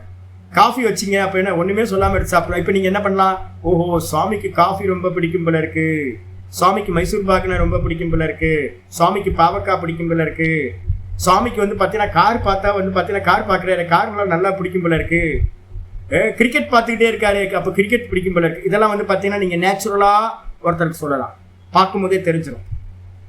சூக்ஷ்ம வாசனைகள் வந்து பார்த்தீங்கன்னா வெளியில இருக்கிற யாருக்கும் தெரியாது. உங்க கணவனுக்கு தெரியாது, உங்க மனைவிக்கு தெரியாது, உங்க குழந்தைங்களுக்கு தெரியாது. அது எல்லாம் உங்களோட பர்சனல்ல உங்களுடைய மனசுல மட்டும் வெளிப்படக்கூடியது. அதை நம்ம வந்து மேக்சிமம் என்ன பண்றது இல்லை அப்படின்னா வெளியில வந்து பகிர்ந்துக்கிறது இல்லை. யாரோடையும் வந்து பார்த்தீங்கன்னா எனக்குள்ளார இந்த ஆசை இருக்குன்னு அது ஒரு பர்சனலா இருக்கும். சூக்ஷ்ம வாசனைகள் நம்ம வந்து பார்த்தீங்கன்னா எழுத சொன்னீங்க அப்படின்னா நமக்கு என்ன ஆசை இருக்குன்னு ஸ்தூலத்தை எழுதலாம். அப்போ நமக்கு மட்டும் தெரிஞ்ச பர்சனலாக தெரிஞ்ச ஒரு விஷயங்களையும் நம்ம எழுதி பார்த்துக்கலாம். ஓ, இத்தனை ஆசைகள் எனக்கு இருக்கு அப்படின்னு. ஆனால் காரணத்தில் இருக்கக்கூடிய பிரசுப்த வாசனைகள்னு பேரு, அது வந்து பார்த்தீங்கன்னா யாருக்குமே தெரியவே தெரியாது. நமக்கே தெரியாது எனக்குள்ளார என்ன ஆசைகள் தூங்கிட்டு இருக்கு அப்படின்னு. அப்போ இந்த விஷயமா இருக்கக்கூடிய ஆசைகள் எல்லாம் எப்போ சுவாமி போகும் அப்படின்னு கேட்டிங்கன்னா, ஒவ்வொருத்துக்கும் ஒவ்வொரு மெத்தடாலஜி வந்து பார்த்தீங்கன்னா சாஸ்திரத்தில் சொல்லுது. முதல்ல வந்து பார்த்தீங்க அப்படின்னா ஸ்தூல ஆசைகளை விடணும் அப்படின்னா என்ன பண்ணணும்? நல்ல ஒரு ஆம்பியன்ஸில் வந்து பார்த்தீங்கன்னா நல்ல ஒரு குருநாதர் பக்கத்தில் இருந்தீங்க அப்படின்னா, குரு சேவையில் இருந்தீங்க அப்படின்னா நல்ல ஆம்பியன்ஸாக இருக்கணும். நல்ல குருநாதர்கிட்ட ஆலமரத்துக்கு கீழே இருக்கிற மாதிரி ஒரு சுவாமி பக்கத்தில் இருந்துக்கிட்டு நித்தியம் சுவாத்தியாயத்தை பண்ணிட்டு குரு சேவையில் இருந்துக்கிட்டு ஜபத்தை பண்ணிக்கிட்டு இருந்தீங்க அப்படின்னா என்ன ஆகும்? ஸ்தூல வாசனைகள் வெளிப்படுறதுக்கு உங்களுக்கு சான்ஸ் கிடைக்காது. ஏன் அப்படின்னா ஆசிரமங்கள்லாம் அது மாதிரி தான் பண்ணுவாங்க. உங்களுக்கு ஆம்பியன்ஸ் வந்து பார்த்தீங்கன்னா வேற மாதிரி இருக்கும். நீங்கள் ஆசிரமத்துக்குள்ளார போனீங்கன்னா டிவி பார்க்க முடியாது, கிரிக்கெட் பார்க்க முடியாது, அப்புறம் வந்து பார்த்தீங்கன்னா நினைச்சதெல்லாம் பண்ண முடியாது. அங்கே என்ன ரூல் இருக்கோ அந்த ரூல் படியே போகணும். அப்போ என்ன ஆகும்? மெதுவாக ஸ்தூல ஆசைகள் வந்து பார்த்தீங்கன்னா உங்களுக்கு சான்ஸ் இல்லாமல் போயிடும், ஃபீடிங்கே நடக்காது. அதுக்கப்புறம் சூக்ஷ்ம ஆசைகள் நமக்கு தெரியும்ல, நமக்கு தெரிஞ்சது பர்சனலாக இருக்கிறது. அந்த சூக்ஷ்ம ஆசைகளை வந்து பார்த்தீங்க அப்படின்னா நித்திய பிரணவ ஜபத்தையோ பிராணாயாமத்தையோ சாஸ்திர அத்தியனத்தையோ பண்ணுறது மூலமாக நம்ம என்ன பண்ணலாம்? 3 கால கிளாஸ் எடுத்துக்கிட்டு கிளாஸ் அட்டென்ட் பண்ணிக்கிட்டு பிரணவ ஜபத்தை பண்ணிக்கிட்டு சுவாத்தியாயத்தை மட்டும் பண்ணிக்கிட்டு நல்ல ஒரு ஆம்பியன்ஸ்குள்ளார இருந்தீங்க அப்படின்னா, சூழ்நிலை நல்லா ஃபீடிங் ஆகாத ஒரு சூழ்நிலை இருந்தீங்கன்னா மெதுவா சூக்ஷ்ம வாசனைகள் என்ன ஆகிடும்? போயிடுன்னு அர்த்தம். தனு வாசனையா மெலிஞ்சு போயிடும், வெளியில அதிகம் வரவே வராது. அதுக்கு அடுத்தது காரண வாசனைகள் எப்ப சுவாமி போகும் அப்படின்னா, தூங்கிக்கிட்டு இருக்கிற வாசனைகள், கோடிக்கணக்கான வாசனைகள் இருக்கு. பரம் திருஷ்டுவா நிவர்த்ததே அப்படின்னு கீதால சொல்றார். பரமாத்மாவோட தரிசனம், ஆத்மானுபூதி நடந்த அந்த க்ஷணத்துல இந்த வாசனைகள்லாம் எங்க இருக்குன்னு நம்ம சொல்லியிருக்கோம். ஹிருதயம் நம்ம சொல்றோம்ல, அந்த ஹிருதயம்ன்றது வந்து பாத்தீங்கன்னா சித்தம்னு பேரு. அந்த சித்தத்துல தான் வந்து பாத்தீங்கன்னா வாசனைகள் எல்லாம் ஸ்டோர் ஆயிருக்கு. இந்த ஆத்மானுபூதி அடைஞ்ச மாத்திரத்துல இந்த சித்தத்தோட இவனுக்கு இருந்த கனெக்ஷன் வந்து பாத்தீங்கன்னா என்ன ஆயிடுது? டிஸ்கனெக்ட் ஆயிடுது. இந்த டிஸ்கனெக்ட் ஆனோன அந்த வாசனைகள் நாசம் ஆகல, வாசனைகள் இருந்த அந்த சித்தமே டிஸ்கனெக்ட் ஆயிடுது. நானா ஆயிடுறேன். இந்த என்னோட சேர்ந்து இருக்கிற இந்த அந்த கரணம் ஹிருதயம் வந்து பாத்தீங்கன்னா டிஸ்கனெக்ட் ஆயிடுது. அப்ப நானா மட்டும் நிக்கிறேன், நான் பிரம்மஸ்வரூபமா சச்சிதானந்தமா நிக்கிறேன், எனக்கு சித்தத்தோட எந்த கனெக்ஷனும் இருக்காது. முழுசா வந்து பாத்தீங்க அப்படின்னா வாசனைகளோட சம்பந்தம் இவனுக்கு உண்டாவதே இல்லை. அப்ப வந்து பாத்தீங்கன்னா வாசனைகளோட சம்பந்தமே உண்டாகிறதுல, அததான் இந்த மந்திரம் சொல்லுது. எவனுடைய ஹிருதயத்தில் இருந்த ஆசைகள் எல்லாம் வந்து பாத்தீங்கன்னா ஸ்தூலம் சூக்ஷ்மம் மெதுவா அபியாசத்தினா, இப்ப நான் உங்களுக்கு சொல்றேன், ஒவ்வொன்றையா தோஷம் பார்த்துக்கிட்டே இருக்கிறது. வசிஷ்டத்துல வந்து பாத்தீங்கன்னா வாசிஷ்டத்துல வந்து பாத்தீங்க அப்படின்னா ராமர் வந்து பாத்தீங்கன்னா வசிஷ்டத்தை போய் தன்னுடைய வைராகியத்தை வெளிப்படுத்துவார். வைராகிய பிரகரணம் அப்படின்னு ஒரு முக்கியமான பிரகரணம் இருக்கு வாசிஷ்டத்துல. கண்ணுக்கு முன்னாடி தெரிகிற எல்லா வஸ்துக்களோட தோஷங்களையும் பார்த்துக்கிட்டே இருக்கிறது. இதுல இது தோஷம், இதுல இது தோஷம், இதுல இது தோஷம், இதுல இது தோஷம் அப்படின்னு எல்லாத்துலேயும் தோஷம் பார்த்துக்கிட்டே இருக்கிறது. நான் அதான் பண்ணுவேன். நான் என்ன பண்ணுவேன்? அழகா இருக்கு, நல்லா இருக்கு அப்படின்னு ஆசைப்பட்டா அப்படின்னா உடனே அதுல என்ன தோஷம் இருக்குன்னு பார்ப்பேன். எல்லாமே தோஷம் இருக்கிறது. அத்திப்பழம் வந்து பார்த்தீங்கன்னா நல்லா தான் இருக்கும் பார்க்கறதுக்கு, ஆனா உள்ள என்ன இருக்கும்? புழு இருக்கும். வெளியில பார்க்கறதுக்கு நல்லா வந்து பார்த்தீங்கன்னா பிங்க் கலர்ல அழகா பிங்க்கும் கிரீனும் கலந்து அத்திப்பழம் மரத்துல இருக்கும்போது பார்த்தா நல்லா இருக்கும். நாட்டு மரத்துல அதை ஓப்பன் பண்ணி பார்த்தீங்கன்னா புழு அப்படியே கொட்டும், தட்டி பார்த்தீங்கன்னா கொட்டும். பொமக்ரானேட் நல்லா இருக்கு அப்படின்னு வாங்கிட்டு வந்து அதை பிரிச்சு பார்த்தா வந்து பார்த்தீங்கன்னா உள்ளெல்லாம் புழுவா இருக்கு, கெட்டு போயிருக்கு. மாம்பழம் வந்து பார்த்தீங்க அப்படின்னா ஓப்பன் பண்ணி பார்த்தா நீல மாம்பழம் இப்போ வந்து வர ஆரம்பிச்சிருக்கும், உள்ள பார்த்தா உள்ளுக்குள்ளார வண்டு இருக்கு. இதான் இந்த உலகத்தில் இருக்கிற எல்லாத்திலையும் வந்து பார்த்தீங்கன்னா என்ன இருக்கு அப்படின்னா தோஷம் இருக்கு. இந்த தோஷத்தை மட்டும் ஒருத்தன் தொடர்ந்து பார்க்க அந்த ஆசைகள், ஸ்தூல ஆசைகள் சூக்ஷ்ம ஆசைகள் எல்லாம் அவனை விட்டு மெதுவா வெளியேறிடு. அதுக்கப்புறம் பரமாத்மாவோட தரிசனம் எப்போ உண்டாகுதோ அந்த க்ஷணத்துல, ஆத்மானுபூதி உண்டான க்ஷணத்துல என்ன ஆகுது? அந்த காரண வாசனைகளும் இல்லாம போகுது. அப்ப மந்திரம் சொல்லுது, யதா சர்வே பிரமுச்சியந்தே, எப்பொழுது எந்த சமயத்துல இவனுடைய ஹிருதயத்தில் இருந்த எல்லா ஆசைகளும், எல்லா சர்வேன்ற வார்த்தைக்கு என்ன அர்த்தம் எடுக்கணும்? சர்வேன்றதுக்கு அர்த்தம் ஸ்தூல வாசனை, சூக்ஷ்ம வாசனை, காரண வாசனை. ஆசைகள் அப்படின்னு நம்ம சொல்றோம், வாசனைகள்னு சொல்லலாம். இந்த வாசனைகள் எல்லாம் ஆசைகளா இருக்கிறது. இது எல்லாமே வெளியேறி விட்டதோ அத மர்த்தியோ அமிர்தோ பவதி. அப்பொழுது இறந்து போகக்கூடிய மனிதன் இறக்காதவன் ஆகின்றான், அமிர்த சுரூபமாக ஆகின்றான். ஜீவிச்சுக்கிட்டு இருக்கும் போதே அவனுக்கு அந்த எந்த வஸ்துவை பத்தினையோ ஆசையோ எதுவுமே உண்டாவதில்லை. ரொம்ப சொஸ்தமா அகம்லேயே தொடர்ந்து நிற்கிற ஸ்திதி பார்த்தீங்கன்னா இவனுக்கு உண்டாகி விடுகிறது. அப்ப ஜீவிச்சுக்கிட்டு இருக்கும் போதே பார்த்தீங்கன்னா இந்த உலகத்துல எந்த வஸ்துவும், இந்த உலகமோ பரலோகமும், எந்த ஆப்ஜெக்டை பத்தியும் அவனுக்கு பார்த்தீங்கன்னா ஒரு எண்ணம் கூட பார்த்தீங்கன்னா உதயமாகிறது இல்லை. அப்ப அவன் என்ன ஆகுறானா, தான் நான் நானா ஆத்மஸ்வரூபத்தில் அவஸ்தானம் ஆயிருக்கான், எஸ்டாப்ளிஷ் ஆகிறான், நான் நானா நிற்கிறான். சித்தத்தோட இருந்த கனெக்ஷன் எல்லாம் விட்டு போச்சு. சித்தத்துல உண்டாகிற ஆசைகள் எதோடையும் இவனுக்கு டிஸ்கனெக்ட் ஆனதுனால இவனுக்கு சம்பந்தமே இல்லாம வெறும் நானா மட்டும் நிற்கிறான். அப்ப அவன் இறந்து போகக்கூடிய சரீரத்தை உடையவன், சரீரத்தோட டிஸ்கனெக்ட் ஆனதுனால இறக்காதவன் ஆகின்றான். அப்ப என்ன ஆகுது, அத்திர பிரம்ம சமஷ்டு இது. அப்போ பாத்தீங்கன்னா பிரம்மம் பூரணமாக பிரம்மம் அடையப்பட்டதாக ஆகின்றது அப்படின்னு மந்திரம் சொல்லி முடிக்கிறது. அடுத்த பேச்சுக்கு வந்து ஸ்ருத்தியந்தரே அபி, வேற ஒரு ஸ்ருதியும் இருக்கு. அந்த ஸ்ருதியில என்ன சொல்லுது அப்படின்னு கேட்டீங்கன்னா, வேற ஒரு ஸ்ருதியில இருக்கிறது ஆச்சாரியார் சொல்றார். ச சக்ஷுர் அசக்ஷுரிவ.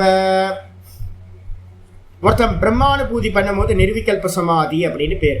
பிரம்மா அனுபூதி பண்ணும்போது நிர்விகல்ப சமாதின்னு பேர்.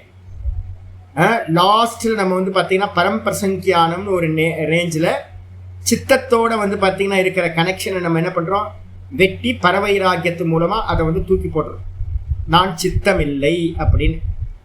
சித்தமில்லை அப்படின்னு தன்னை தூக்கி போட்டதுக்கு பிறகு தான் தானா நிற்கிறதுக்கு பேர் என்ன பேரு, விற்பி.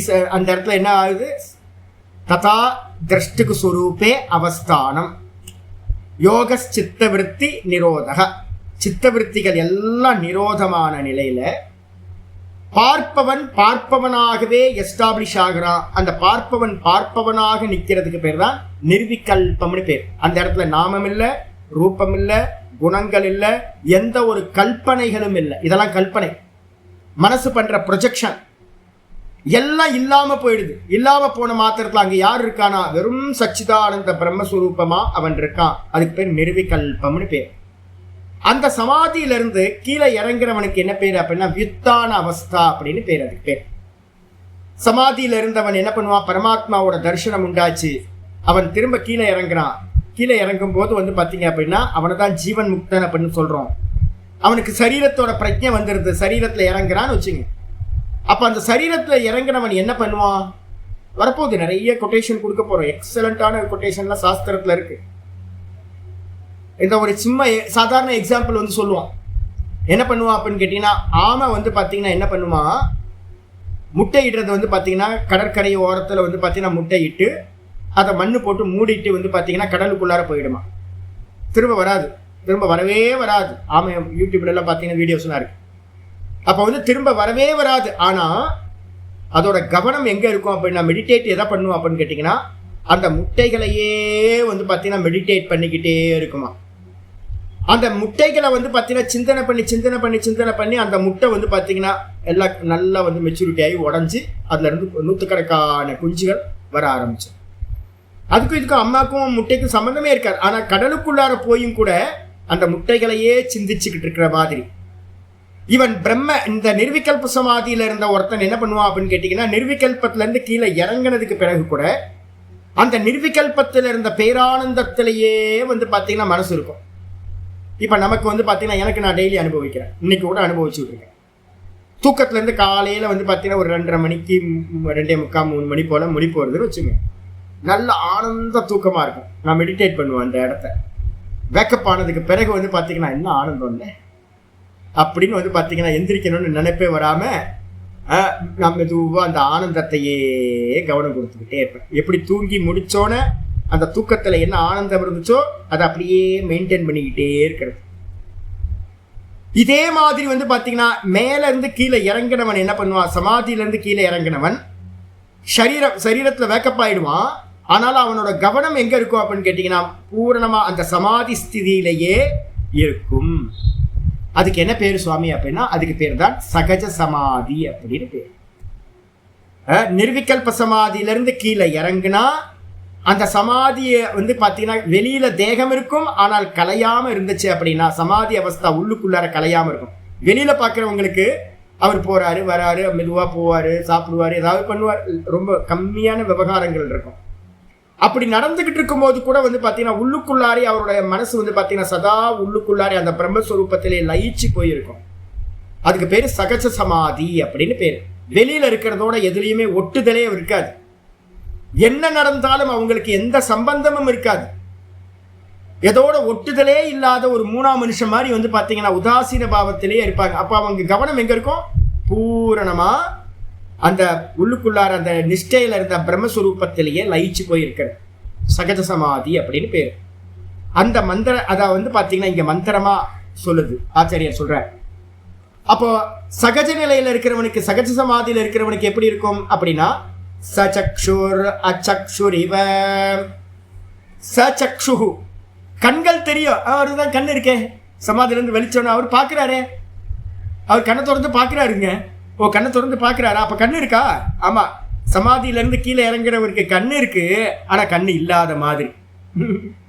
கண்ணு இருக்கு ஆனா கண்ணு இல்லாத மாதிரி. எப்படி சுவாமி அப்படின்னு கேட்டீங்கன்னா, நீங்க நல்லா தெரியுங்க, மனசு வந்து பாத்தீங்கன்னா எந்த அளவுக்கு வந்து பாத்தீங்கன்னா ஒரு விஷயத்துல உள்ளுக்குள்ளார ஆழ்ந்து போகுதோ அப்ப கண் எமைக்கிறதே உங்களுக்கு இருக்காது. நான் சொல்றது எல்லாத்தையும் ஓங்காரத்தை நீங்க பண்ணிக்கிட்டே வந்தீங்கன்னா உங்களுக்கே நடக்கும். நல்ல ஓங்காரத்தை பண்ணிக்கிட்டே இருக்கீங்க அப்படின்னா இந்த மனசு வந்து பாத்தீங்கன்னா அசையாம நிக்குது அப்படின்னா இந்த கண்கள் வந்து பாத்தீங்கன்னா எப்படி இருக்கும் அப்படின்னா, வெளியில போய் நின்னுப்பீங்க, வெளியில என்னென்னவோ நடந்துகிட்டு இருக்கும். அதோட உங்களுக்கு வந்து பாத்தீங்கன்னா இந்த கண்கள் அந்த விஷயங்களை கிரகணம் பண்ணவே பண்ணாது. இப்ப என்ன பண்ணுது? வெளியில போற எல்லாத்தோடையும் கனெக்ட் ஆயிடுது. அவன் போறான், இவன் போறான், அது போகுது, இது போகுது, இவன் நல்லவன் இல்லை, அவன் கெட்டவன், இவன் நல்லவன், இவன் புண்ணிய ஆத்மா, அவன் பாப்பாத்மா அப்படின்னு ஒரே இந்த மனசு வந்து பார்த்தீங்கன்னா சதா வந்து பார்த்தீங்கன்னா வெளியில இருக்கிறதோட கனெக்ட் ஆகி விமர்சனம் பண்ணிக்கிட்டே இருக்கு. ஆனா வந்து பார்த்தீங்கன்னா ஒரு நல்ல ஜபம், ஒரு 2 மணி நேரம் நல்ல ஜபம் பண்ணிட்டு வெளியில வந்தீங்க அப்படின்னா கண்ணை திறந்து பார்த்தீங்கன்னா எதோடையும் ஒட்டவே ஒட்டாது. ஒட்டாம நீங்க வந்து பார்க்கலாம். ஒரு ஜபத்திலேயே இது சித்திக்கும். ஒரு 20 ரவுண்டு பிராணாயாமம் பண்ணீங்கன்னா உங்களுக்கு என்ன ஆகும் அப்படின்னு கேட்டீங்கன்னா, 20 ரவுண்டு பிராணாயாமம் பண்ணிட்டு வெளியில வந்தீங்க அப்படின்னா எல்லாம் கட்டான மாதிரி இருக்கும். டிஸ்கனெக்ட் ஆயிருப்பீங்க. நீங்க ஏதோ தனிச்சு இருக்கிற மாதிரி இருக்கும். நம்மளோட காத்துல பறக்கிற பேப்பர் மாதிரி நம்மளை ஃபீல் பண்ணலாம். இப்ப சாதாரண ஒரு சாதனைகளுக்கே ஜபத்திலையும் பிராணாயாமத்திலையும் எப்படி நடக்குது அப்படின்னா, ஒருத்தன் வந்து சமாதியில இருந்து கீழே இறங்குறான் அப்படின்னா அவனுக்கு எப்படி இருக்கும் அப்படின்னா, கண்ணை திறந்து பார்ப்பான், ஆனா கண்ணோட அந்த காட்சிகளோட அவனுக்கு என்ன ஆகாது? சம்பந்தம் இருக்காது. கண்ணு இருந்தும் கண் இல்லாதவன் போல, கண்கள் இருந்தும் கண்கள் இல்லாதவன் போல. சக்ஷுர் அச்சக்ஷுரிவ சொல்ல போறேன். அதுக்கப்புறம் சகர்ணோ அகர்ண இவ, காதுகள் இருந்தும் காதுகள் இல்லாதவனை போல அவன் அப்படியே இருப்பான். நீங்க என்ன பேசினாலும் அதுல வந்து பாத்தீங்கன்னா புத்தி அவனுக்கு போயிருக்கும். கனெக்ட் ஆனதுன்னு உங்களுக்கு யோசிப்பு வரும். கனெக்டே ஆயிருக்காது. ஏன் அப்படின்னா இந்த மனசு வெளி இந்திரியங்களோட கனெக்ட் ஆகாம இந்த மனசு வந்து பாத்தீங்கன்னா உள்ள இருக்கிற ஹிருதயத்துல இருக்கிற அகம்ன்ற ஸ்புரணத்திலேயே லயிச்சு போயிடுச்சு. அப்ப இந்த மனசு வந்து பாத்தீங்கன்னா இந்திரியங்களோட கனெக்ட் ஆனாதான் அது வந்து பாத்தீங்கன்னா சிந்தனைக்கு வரும். அப்ப காது இருக்கும், ஆனா சப்தங்களோட அதுக்கு கனெக்ட் ஆகவே ஆகாது. அப்படியே இருப்பான். நம்மளே சில சமயம் வந்து பாத்தீங்கன்னா நான் சொல்றது என்ன கேட்கலையா அப்படின்னு உலுக்கி பார்ப்போம்ல. நம்ம பக்கம் வீட்டுல இருக்கும் போதே நம்ம ஏதாவது சிந்தனையில இருப்போம். நம்ம சிந்தனையில இருக்கும்போது என்ன நான் சொன்னது கேட்கலையா உங்களுக்கு அப்படின்னு, நான் என்ன அர்த்தம்? ஐயோ இவ்வளவு நேரம் பேசுனது வேஸ்டா போச்சு, என்ன பண்ணீங்க? இல்ல வேற சிந்தனையா இருந்தேன் அதனால கேட்கல அப்படின்றோம்ல நம்ம. அப்ப என்ன அர்த்தம் அப்படின்னு கேட்டீங்கன்னா, நமக்கே நடக்குது என்னன்னு கேட்டீங்கன்னா, மனசு உள்ளுக்குள்ளார எங்கேயாவது ஒரு டீப்பா எங்கேயாவது இருந்துச்சுன்னா வெளியில போற சப்தங்களை நமக்கு வந்து கேட்க முடியாம போயிடும். பேசுறது கூட நமக்கு உள்ள போகாம இருந்திருக்கும். அப்ப காதுகள் இருந்தும் காதுகள் இல்லாதவனை போல. அது மட்டும் இல்லாம சொல்லுது மனசா சமனா அமனா இவ, மனசிருந்தும் மனமில்லாதவனை போல. மனசு இருந்தா என்ன அர்த்தம்? மனசுனா என்ன பண்ணணும்? தாட் ப்ராசஸ் பண்ணிக்கிட்டே இருக்கணும். தாட்ஸ் வந்து ப்ரொடியூஸ் ஆகிட்டே இருந்தா அது மனசுன்னு பேரு. ஆனா இவன் சமாதியிலிருந்து இறங்கினவனுக்கு, சகஜத்துல இருக்கிறவனுக்கு மனசு இருக்கு, ஆனா அந்த மனசு வந்து பாத்தீங்கன்னா இல்லாததுக்கு சமமா அமனீபாவத்துல இருக்கு. தாட்லெஸ்ஸான மனசு. வேணும்னா அவசியம் படும்போது தாட்டு வரும், அவசியம் இல்லைன்னா தாட்டு வராது. அப்ப அது மனசா அப்படின்னு கேட்டீங்கன்னா மனசு இல்லை. மனசு இருந்தும் மனம் இல்லாதவனை போல. சப்ரானோ அப்ராண இவ, பிராணன் இருக்கும் ஆனா பாத்தீங்கன்னா தான் பிராணி அப்படின்ற எண்ணம் அவனுக்கு இருக்கவே இருக்காது. இந்த பிராணனோட அவனுக்கு பாத்தீங்கன்னா எந்த ஒரு ஐடென்டிபிகேஷனும் இல்லாம போயிடும். பிராணன் அவனுடைய தேகத்துல பிராணன் போயிட்டு இருந்தாலும் அந்த தேகத்துல இருக்க பிராணனோடு அவனுக்கு எந்த ஒரு சம்பந்தமும் இல்லாமல் இருக்கும். அதனால பிராணன் இருந்தும் இறந்தவன் போல இருப்பான். செத்தாரை போல் திரிமனமே செத்தாரை போல் திரி அப்படின்னு பெரியவங்க பாடியிருக்காங்க. அப்ப அதே அப்படியே பிராணன் இருந்தும் பிராணன் இல்லாதவன் போல, உயிர் இருந்தும் உயிர் இல்லாதவனை போல அவன் பாத்தீங்கன்னா டெட் பாடி மாதிரி திரி அப்படின்னு சொல்லப்பட்டிருக்கு. முக்த புருஷன்கள் எப்படி இருப்பாங்க அப்படின்னு கேட்டீங்கன்னா பிரேதவத்து, பிரேதத்தை போல சத்தவனை போல பாத்தீங்கன்னா திரிவாங்க. அதான் அப்ராணக, பிராணன் இருந்தும் பிராணன் இல்லாதவனை போல அப்படின்னு பாத்தீங்கன்னா மந்திரத்தை சொல்லியிருக்கு. நம்ம வேற ஏதோ ஒன்று பார்த்தோமே சுவாமி, வேற ஏதோ இதே மாதிரி ஸ்லோகம் எங்கேயோ ஒரு உபனிஷத்துல பார்த்தோமா? யாராவது ஞாபகம் இருக்கா? நமக்கு தான் பகவான் இல்ல இல்ல இல்ல அதுல இல்ல. முக்கியமானது அமிர்த நாதோபனிஷத்து ஒன்று பார்த்தோம். அமிர்த நாதோபனிஷத்துல ஒரு மந்திரம் பார்த்தீங்கன்னா அமிர்த நாதோபனிஷத்துல 15வது மந்திரம் எடுத்து பார்த்துங்க. அந்தவத் பஷ்ய ரூபாணி ஸ்ருணு சப்தம் அகர்ணவத் காஷ்டவத் பஷ்ய தே தேகம் பிரசாந்தஸ்யேதி லக்ஷணம். பிரசாந்தம் பிரசாந்தம் அப்படின்னு நம்ம சொல்லுவோம். பிரசாந்தம்னா என்ன அர்த்தம்? நன்கு அடங்கிய நிலை. எல்லாம் அடங்கி போச்சு, ஆடி அடங்கி போச்சு. அப்ப ஆடி அடங்கி போச்சுன்னா யாருக்கு? சமாதியில இருக்கிறவனுக்கு தான் எல்லாம் அடங்கி போன நிலை, பிரசன்னமா இருக்கிறது. சமாதியில பாத்தீங்கன்னா எல்லாம் பிரசன்னமா இருக்கும். அப்ப எப்படிப்பட்ட நிலை அப்படின்னா அந்தவத்து பஷ்ய ரூபாணி, குருடன் போல பாத்தீங்கன்னா ரூபங்களை பாத்தீங்கன்னா எப்படி பார்க்கறான் அப்படின்னா இது மாதிரி பார்க்கறானா, குருடனை போல பாத்தீங்க அப்படின்னா பார்க்கின்றான். கண்ணில்லாதவனை போல பாத்தீங்கன்னா பார்வை இருந்தும் கண்ணில்லாதவனை போல பார்க்கின்றான். அதுக்கப்புறம் பாத்தீங்கன்னா ஸ்ருணு சப்தம் அகர்ணவத்து, காதில்லாதவனை போல கேட்கின்றான். அதே மாதிரி பாத்தீங்க அப்படின்னா காஷ்டவத்து பஷ்யத்தை தே தேகம், கட்ட மாதிரி இந்த பாடிக்கு பாத்தீங்கன்னா கட்ட மாதிரி, பிராணன் இல்லாத மாதிரி டெட் பாடியானா எப்படி இருக்கும் அது மாதிரி பாத்தீங்கன்னா இருக்கின்றான். இதுதான் பிரசாந்தஸ்ய லக்ஷணம், இதான் பிரசாந்தம் அப்படின்னு பேர். அமிர்தநாத உபனிஷத்துல 15வது மந்திரம் பாத்தீங்கன்னா இது சொல்லப்பட்டிருக்கு. இதுதான் இங்க பாத்தீங்கன்னா மந்திரமா வேற ஒரு மந்திரமா இங்க சொல்லப்பட்டிருக்கு. அது மட்டும் இல்ல, ஸ்மிருதிஷு ஜீவன் முக்தக ஸ்தித பிரஜ்ஞக. சரி, ஸ்மிருதிகள்ல பாத்தீங்கன்னா இருக்கா சுவாமி அப்படின்னா ரொம்ப பிரசித்தம். இப்ப நம்ம படிச்ச பகவத்கீதை தான் பெரிய முக்கியமான ஸ்மிருதி கிரந்தம். இந்த பகவத்கீதையில நம்ம எங்கெங்கெல்லாம் பாத்தீங்கன்னா பார்த்துருக்கோம் அப்படின்னு பாத்தீங்கன்னா ஸ்தித பிரஜ்ஞ லட்சணம். திரும்ப கீதா பார்க்க போறோம். நான் முன்னாடியே சொல்லிட்டேன். நான் கீதா முடிக்கும் போதே நான் உங்களுக்கு என்ன சொல்லியிருக்கேன், கீதா எல்லாம் முடிக்க மாட்டோம், எப்பவுமே முடிக்க மாட்டோம். லாஸ்ட் வரைக்கும் அந்த அத்தியனம் நடக்கிற வரைக்கும் கீதா லாஸ்ட் வரைக்கும் போயிட்டே இருக்குன்னு சொன்னல. இப்ப திரும்ப நம்ம கீதையை 2வது சாப்டர் பார்ப்போம். அதுக்கப்புறம் 12வது சாப்டரை பார்ப்போம். அதுக்கப்புறம் பாத்தீங்கன்னா 13வது சாப்டரை பார்ப்போம். 14வது சாப்டர்ல குணாதீதன் இருக்கு, அதையும் பார்ப்போம். சரி, இது ஆச்சாரியர் என்றார். என்னெல்லாம் பார்க்க போறோம் அப்படின்னா ஜீவன் முக்தனுக்கு பாத்தீங்கன்னா என்ன பேர்லாம் இருக்கு, சினானிம்ஸ் என்னெல்லாம் இருக்கு அப்படின்னு கேட்டீங்கன்னா ஜீவன் முக்தனுக்கு இன்னொரு பேர் பாத்தீங்கன்னா ஸ்தித பிரஜன் அப்படின்னு முதல் பேர். பகவத்கீதையில 2வது அத்தியாயத்துல 54வது ஸ்லோகத்துல பாத்தீங்கன்னா யாரு? அர்ஜுனன் கேட்கிறான். இந்த நம்ம இது பண்ணிட்டு இருக்க விஷயத்த கேட்கிறான். ஜீவன் முக்தனை பத்தி தெரிஞ்சுக்கணும் அப்படின்னு பாத்தீங்கன்னா அவனுக்கு ஆசை. ஜீவன் முக்தனா யாரு அப்படின்னு கேட்டீங்கன்னா ஜீவன் முக்தன் அப்படின்னா நிர்விகல்ப சமாதியை அடைஞ்சிட்டு சகஜத்துக்கு இருக்கிறவன். நம்மள மாதிரியே இருப்பான், ஆனா நம்மள மாதிரி இருக்க மாட்டான், விசேஷமா இருப்பான். அப்படிப்பட்டவனை பத்தி கேட்கும் போது பாத்தீங்கன்னா அர்ஜுனன் பாத்தீங்கன்னா 54வது ஸ்லோகத்துல ஆரம்பிக்கிறான். 2:54 ஸ்தித பிரஜ்ஞஸ்ய கா பாஷா சமாதிஸ்தஸ்ய கேசவ ஸ்திததி கிம் பிரபாஷேத கிமாசீத விரஜேத கிம் அப்படின்னு கேட்கிறான். ஸ்தித பிரஜன் பாத்தீங்கன்னா எப்படி பேசுவான், ஸ்தித பிரஜன் பாத்தீங்கன்னா எப்படி பாத்தீங்கன்னா இருப்பான் அப்படிலாம் வந்து பார்த்தீங்கன்னா அவனை பற்றி மற்றவங்கெல்லாம் என்ன பேசுவாங்க, எப்படி உட்காருவான், எப்படி நடப்பான் அப்படின்னு நிறைய கேள்வியை வந்து கேட்குறான். கேட்ட மாத்திரத்தில் 2:55 பகவான் என்ன பண்ணுறார் சொல்ல ஆரம்பிக்கிறார். 2:55 2:72 அத்தியாயம் முடிகிற வரைக்கும் ஸ்தித பிரஜ்ஞ லட்சணம் அப்படின்னு சொல்லப்பட்டிருக்கு.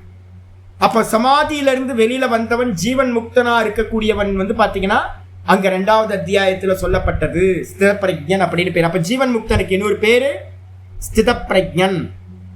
ஸ்தித பிரஜ்ஞன் என்ன அர்த்தம்? பிரஜை அப்படின்னா என்ன அர்த்தம்? ஞானம். பிரஜா அப்படின்னா ஞானம், கான்சியஸ்னஸ் நம்ம சொல்றோம்ல, அதான் வந்து பார்த்தீங்கன்னா பிரஜா. அந்த பிரஜையிலேயே எவன் வந்து பார்த்தீங்கன்னா நிலை பெற்றானோ, நான் சொல்லுவேன் ஸ்புரணத்திலேயே நிற்கிறது, அகம் அகம் அகம் அகம்ன்ற ஸ்புரண மாத்திரமா நிற்கிறது எதுவோ அதுக்கு பேர் தான் வந்து பார்த்தீங்கன்னா ஸ்தித பிரஜன் பேரு. சகஜ அவஸ்தான்னு பேர், அதுக்கு பேர் சகஜ சமாதி அப்படின்னு பேர். அப்ப ஜீவன் முக்தன் சொல்லலாம், ஸ்தித பிரஜன் அப்படின்னு சொல்லலாம். அதுக்கு அடுத்தது வந்து பார்த்தீங்கன்னா வேற என்ன சுவாமி இருக்கு அப்படின்னு கேட்கும் ஆச்சாரியர் சொல்றாரு, ஜீவன் முக்தகா ஸ்தித பிரஜ்ஞா கூட வந்து பார்த்தீங்கன்னா பகவத் பக்த. பகவானுக்கு வந்து பார்த்தீங்கன்னா பிரியமான பக்தன் எங்கேயோ வந்திருக்கா, எங்கேயோ கேட்ட மாதிரி ஞாபகம் இருக்கா? 12வது சாப்டர்ல 13 20 ஸ்லோகம் தான் இருக்கு அந்த அத்தியாயத்தில். 13 to 20 மொத்தம் 8 ஸ்லோகங்கள்ல வந்து பார்த்தீங்க அப்படின்னா நிர்குண பக்தனை பத்தி பேசுவார். நிர்குண பக்தன் வந்து பார்த்தீங்கன்னா எப்படி யாரெல்லாம் வந்து பார்த்தீங்கன்னா நம்ம சமாதி அடையணும் நம்ம நினைக்கிறோமோ நம்ம எல்லாம் அதை அடாப்ட் பண்ணணும். ஆனால் அது வந்து பார்த்தீங்கன்னா ஞானிக்கு நேச்சுரலாகவே சுபாவமாகவே அது இருக்கும், ஸ்தித பிரஜனுக்கு இருக்கும் அப்படின்னு பகவானோட பக்தனை பற்றி பேசும்போது 12:13 வந்து பார்த்தீங்கன்னா ஆரம்பிக்குது. 12:13 வந்து பார்த்தீங்கன்னா என்னெல்லாம் இருக்கு? 12:13 அத்வேஷ்டா சர்வபூதானாம் மைத்ர கருண ஏவச நிர்மமோ நிரகங்காரக சமதுக்க சுகக்ஷமி அப்படின்னு ஆரம்பிச்சு வரிசையா ஸ்லோகங்கள் இருக்கு. அதுவும் எனக்கு பிரியமான பக்தன் அப்படின்னு ஞானிய தன்னுடைய பக்தனா அவர் சொல்லுவார். ஞானி வந்து பாத்தீங்கன்னா சகஜ அவஸ்தையில வந்து பாத்தீங்கன்னா இருப்பான். அவன் தான் வந்து பாத்தீங்கன்னா ஞானத்தோட லட்சணங்களோட இருப்பான். பிரம்மத்திலேயே சதா அவனுடைய புத்தி இருக்கும். வெளியில இருக்கிறதுல எதுலையுமே அவனுக்கு புத்தி போகாது. அவனுக்கு பேர் வந்து பாத்தீங்கன்னா பகவானோட பிரியமான பக்தன் அப்படின்னு பேரு. அதுதான் இங்க பகவத் பக்தா 2வது சொல்லியாச்சு. 3வது என்ன அப்படின்னா 14th சாப்டர் 14வது அத்தியாயத்துல வந்து பாத்தீங்க அப்படின்னா அர்ஜுனன் வந்து பாத்தீங்கன்னா கேட்பான். 14வது அத்தியாயத்துல குணாதீதன் எப்படி இருப்பான் அப்படின்னு வந்து பாத்தீங்கன்னா எத்தனாவது ஸ்லோகம்? குணான் ஏதான் அதீத்யத்ரீன் தேஹி தேக சமுத்பவான் ஜீவன் ஜன்ம மிருத்யுஜரா துக்கைர் விமுக்தோ அமிர்தமஷ்ணுதே அப்படின்னு பகவான் சொல்லுவார். குணாதீதன் எப்படி இருப்பான் அப்படின்னு, குணங்களை கடந்தவன் மாயையை கடந்தவன் எப்படி இருப்பான். குணங்கள்னா என்ன அர்த்தம்? திரிகுணாத்மிகா மாயா. குணங்களை கடந்தவன்னா என்ன அர்த்தம்? மாயையை கடந்தவன். அவன் எப்படி இருப்பான் அப்படின்னு பகவான் சொல்லிட்டார். சொன்னதுக்கு பிறகு அர்ஜுனன் வந்து பாத்தீங்கன்னா 21வது ஸ்லோகத்துல ஸ்பெஷலா கேட்கிறான். கைர்லிங்கை ஸ்திரீன் குணான் ஏதான் அதீதோ பவதி பிரபோ கிமாச்சார கதம் சைதான் ஸ்திரீன் குணான் அதிவர்த்ததே. அர்ஜுனன் வந்து பாத்தீங்கன்னா 14வது அத்தியாயம் 21வது ஸ்லோகத்துல குணாதீதன் எந்த விதமாக இருப்பான் அப்படின்னு கேட்ட மாத்திரத்துல அங்கிருந்து ஆரம்பிச்சு ஆச்சாரியர் வந்து பாத்தீங்கன்னா நிறைய சொல்றார். 25 26வது ஸ்லோகம் வரைக்கும் அப்படியே போகுது. அப்ப குணாதீதனும் அப்படின்னும் சொல்லலாம். யார? ஜீவன் முக்தனுக்கு இன்னொரு பேரு குணாதீதன், ஸ்தித பிரஜன், அதுக்கப்புறம் பகவத் பக்தன், பிரிய பக்தன், அதுக்கப்புறம் குணாதீதன் அப்படின்னு சொல்லலாம். அதுக்கப்புறம் இன்னொரு வார்த்தை வேற எங்கேயாவது இருக்கா சுவாமி அப்படின்னு கேட்டீங்கன்னா பிருகதாரண்யக உபனிஷத்துல வந்து பாத்தீங்கன்னா ரொம்ப பிரசித்தமான ஒரு மந்திரம் இருக்கு. என்ன பண்ணணும் அப்படின்னு கேட்டீங்கன்னா நல்லா 4 இல்லையா அது இல்லையே என்னது சப்ராமணாஹா அப்படின்னு ஒரு மந்திரம் இருக்கு. அங்கே எழுதியிருக்கனா 3-5-1. அந்த 3-5-1 வந்து பார்த்தீங்க அப்படின்னா 3-5-1 வந்து பார்த்தீங்கன்னா ரொம்ப முக்கியமானது. ஏன் அப்படின்னு கேட்டிங்கன்னா இப்போ நம்ம என்ன பண்ணிட்டு இருக்கோம் சாமின்னு உங்களுக்கு ஏதாவது கேள்வி வந்துடும்ல. சாமி இது மாதிரி ஜீவன் முக்தன்லாம் சொல்லப்பட்டிருக்கு சாமி, இப்போ நம்ம என்ன சாமி பண்ணிட்டு இருக்கோம் அப்படின்னு யாருக்காவது கேள்வி வந்துச்சுன்னா நம்ம ப்ராசஸில் கரெக்டாக தான் போயிட்டு இருக்கோம். மந்திரம் என்ன சொல்லுது அப்படின்னு கேட்டிங்கன்னா சொல்லுது, பாண்டித்யம் நிர்வித்ய, சிரவணத்தை பார்த்தீங்கன்னா முழுஷா பண்ணி. இப்போ நம்ம இப்போ தானே ஆரம்பிச்சிருப்போம், நிறைய பேர் சிரவணத்தை இப்போ தானே ஆரம்பிச்சிருக்கோம், 1 வருஷம் 2 வருஷம் தானே ஆகுது. சில பேர் 4 வருஷம், சில பேர் 5 வருஷம். அதெல்லாம் பத்துமா? மாயாவுக்கு கொசு கடிச்ச மாதிரி இருக்கும். மாயாவுக்கு ஒரு எஃபெக்டிவும் இருக்காது, மாயா ரொம்ப பூத்த மாதிரி நிற்கிது. அதுக்கு பார்த்தீங்கன்னா சின்னோண்டு கொசுலேயே சின்ன கொசு இருக்குல்ல, அது மாதிரி இருக்கும். இப்போ நம்ம படிச்சிருக்க வித்தியாலாம் அதுக்கு உரைக்கவே மாட்டேங்குது, மாயாவுக்கு உரைக்கவே மாட்டேங்குது, அது மாதிரி இருக்கு. அப்போ பார்த்தீங்கன்னா சிரவணத்தை பார்த்தீங்கன்னா முழுஷா முடிச்சு, பாண்டித்யம் நிர்வித்ய பால்யேன திஷ்டாசேத், நல்ல சிரவணத்தை முழுஷா முடிச்சு மனனத்தில் எஸ்டாப்ளிஷ் ஆகணும். நல்ல மனனத்தை பார்த்தீங்கன்னா பண்ணி பண்ணி பண்ணி மனனத்தையும் மிச்சம் இல்லாம மனனத்தோட கேட்கறது. முதல்ல சிரவணம்ன்றது கேட்கறது, எல்லாத்தையும் கேளுங்க, வேதாந்தத்தை பூரணமா கேளுங்க. உடனே உடனே எல்லாம் புரிஞ்சிடாது, 2 மினிட்ஸ் நூடுல்ஸ்லாம் இல்லை இது. அப்போ மெதுவா பார்த்தீங்கன்னா உள்வாங்கி, எல்லாத்தையும் உள்வாங்கி, அதுக்கப்புறம் ஃபுல்லாக மேய்ச்சல் மைதானத்தில் மேயிற மாடு மாதிரி மேய்ஞ்சு, அதுக்கப்புறம் ஏகாந்தமாக உட்காந்துக்கிட்டு குருநாதர்கிட்ட கேட்ட சிரவணத்தை திரும்ப திரும்ப திரும்ப அனலைஸ் பண்ணி உள்ளுக்குள்ளார இது பொய் இது பொய் இது பொய் இது பொய்ன்னு மிச்சமில்லாமல் நேர்த்தி பண்ணணும். மிச்சம் இல்லாம, எனக்கு நான்றதுக்கு அந்நியமா மிச்சம் ஒண்ணு கூட இருக்கக்கூடாது, எல்லாத்தையும் நேர்த்தி பண்ணிட்டு, அதான் மனனம்னு பேரு, பால்ய அவஸ்தான்னு பேரு, அதான் பால்யம் அப்படின்னு பேரு. பாண்டித்யம் ச பால்யம் ச நிர்வித்ய, ஸ்ரவணத்தையும் மனனத்தையும் மிச்சமில்லாமல் செய்து என்ன ஆகிறா? அத மௌனி பவேத், என்ன ஆகிறா? மௌனத்தை அடைகின்றான். மிச்சமில்லாம பண்ணதுக்கு பிறகு பார்த்தீங்கன்னா நிர்வித்யா அத முனிகி, முனிவன் ஆகின்றான். முனிவன் யாரு அப்படின்னு கேட்டா, நிதித்தியாசனத்தில் இருக்கக்கூடிய சதா சமாதி அபியாசம் பண்ணக்கூடியவன், மௌனத்தை எடுத்துக்கிட்டு யோகத்தை அபியாசம் பண்ணிட்டு இருக்கான். தான் தான் தான் தான் தான்லயே நிக்கிறது, அதான் நிதித்தியாசனம்.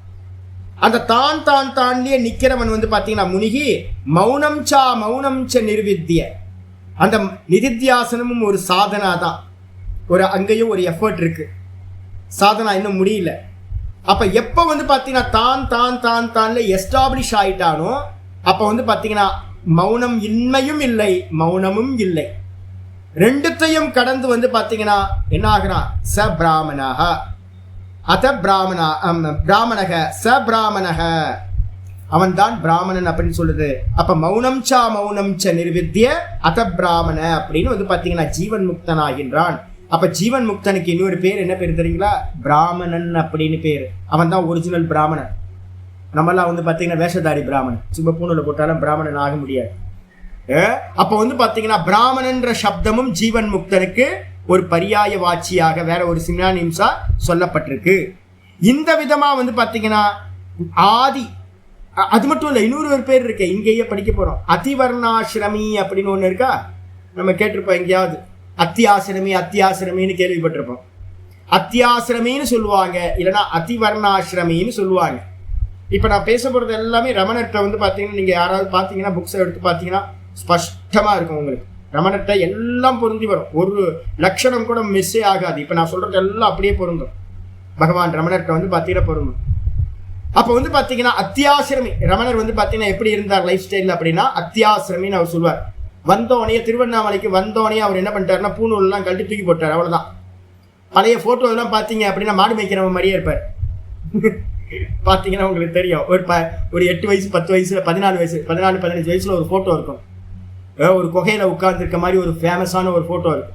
அந்த போட்டோவை பார்த்தீங்க அப்படின்னா, இந்த பையனை எங்க வீட்டுக்குள்ள சேர்ப்போமா அப்படின்னு கேட்டா, வீட்டுக்குள்ள சேர்க்க மாட்டோம், மாடு மேய்க்கிறவன் போல இருக்கு அப்படின்னு.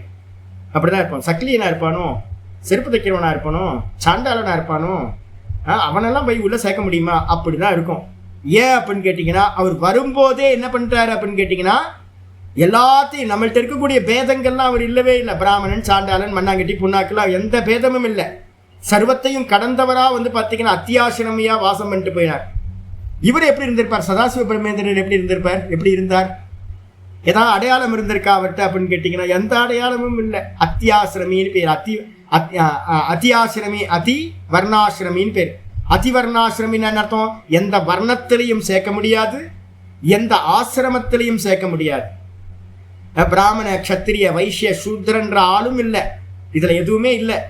அதே மாதிரி பிரம்மச்சாரி கிரகஸ்தன் வானப்பிரஸ்தன் சன்னியாசி இதுவும் இல்லை. எதுவுமே இல்லாதவனுக்கு பேர், எந்த அடையாளங்களும் இல்லாதவனுக்கு பேரு அதிவர்ணாசிரமி அப்படின்னு பேரு, அத்தியாசிரமின்னு பேரு. ஆசிரமங்களை கடந்தவன், வர்ணங்களை கடந்தவன் அப்படின்னு. அப்ப ஜீவன் முக்தன், ஸ்தித பிரஜன், அதுக்கப்புறம் பகவத் பக்தன், அதுக்கப்புறம் வந்து பாத்தீங்கன்னா குணாதீதன், அதுக்கப்புறம் அதிவர்ணாசிரமி அப்படின்னு ஆதி நாம பேர் தத்திர தத்திர வியவகிரியதே. இந்த விதமா ஜீவன் முக்தரை பத்தி ஸ்மிருதிகள்ல அங்க வந்து பாத்தீங்கன்னா விவகாரம் செய்யப்படுகின்றது. சொல்லியாச்சு. வேற ஏதாவது பேர் இருக்கா சுவாமி அப்படின்னு கேட்டீங்கன்னா வேற ஒரு பேர் இருக்கு. பிரம்ம சம்ஸ்தம் அமிர்தத்வமேதி அப்படின்னு சாந்தோக்கியத்துல வந்து பாத்தீங்கன்னா 3வது சாப்டர்ல ஒரு மந்திரம் சொல்லப்படுது. பிரம்ம சம்ஸ்தம் அப்படின்னா அவனை ஆசிரமத்துக்குள்ளாரே கொண்டு வரல. அப்ப சன்னியாசியா அப்படின்னு கேட்டீங்கன்னா சன்னியாசியும் வானப்பிரஸ்தனும் ஒரு கேட்டகரி, ஒரு பில்லர்னு சொல்லுது. சன்னியாசியும் வானப்பிரஸ்தர்களும் ஒரே பில்லர். அதுக்கப்புறம் கிரகஸ்தனும் வந்து பாத்தீங்க அப்படின்னா பிரம்மச்சாரியும் ஒரு பில்லர்.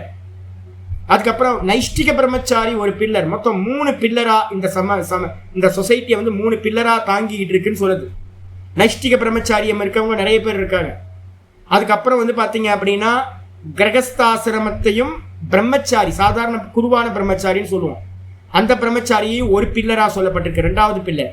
3வது பில்லர் வானப்பிரஸ்தர்களும் சன்னியாசிகளும் 3வது பில்லர். இந்த சொசைட்டி வந்து பாத்தீங்கன்னா திரையோ தர்மஸ்கந்தாகா, இந்த மொத்த வைதிக தர்மமும் 3 தர்மங்களால் என்ன பண்ணப்பட்டு தாங்கப்பட்டிருக்கு.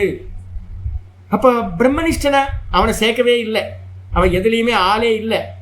பிரம்ம சம்ஸ்தம் அமிர்தத்வமேதி, பிரம்மத்தில் நிலை பெற்றவன் வந்து பார்த்தீங்கன்னா அமிர்தத்தை அடைகின்றான். அவன் இந்த 3 கேட்டகரியிலையும் பிரம்மச்சாரி, கிரகஸ்தன், வானப்பிரஸ்தன், நைஷ்டிக பிரம்மச்சாரி எந்த கேட்டகரியிலையும் வரமாட்டான்.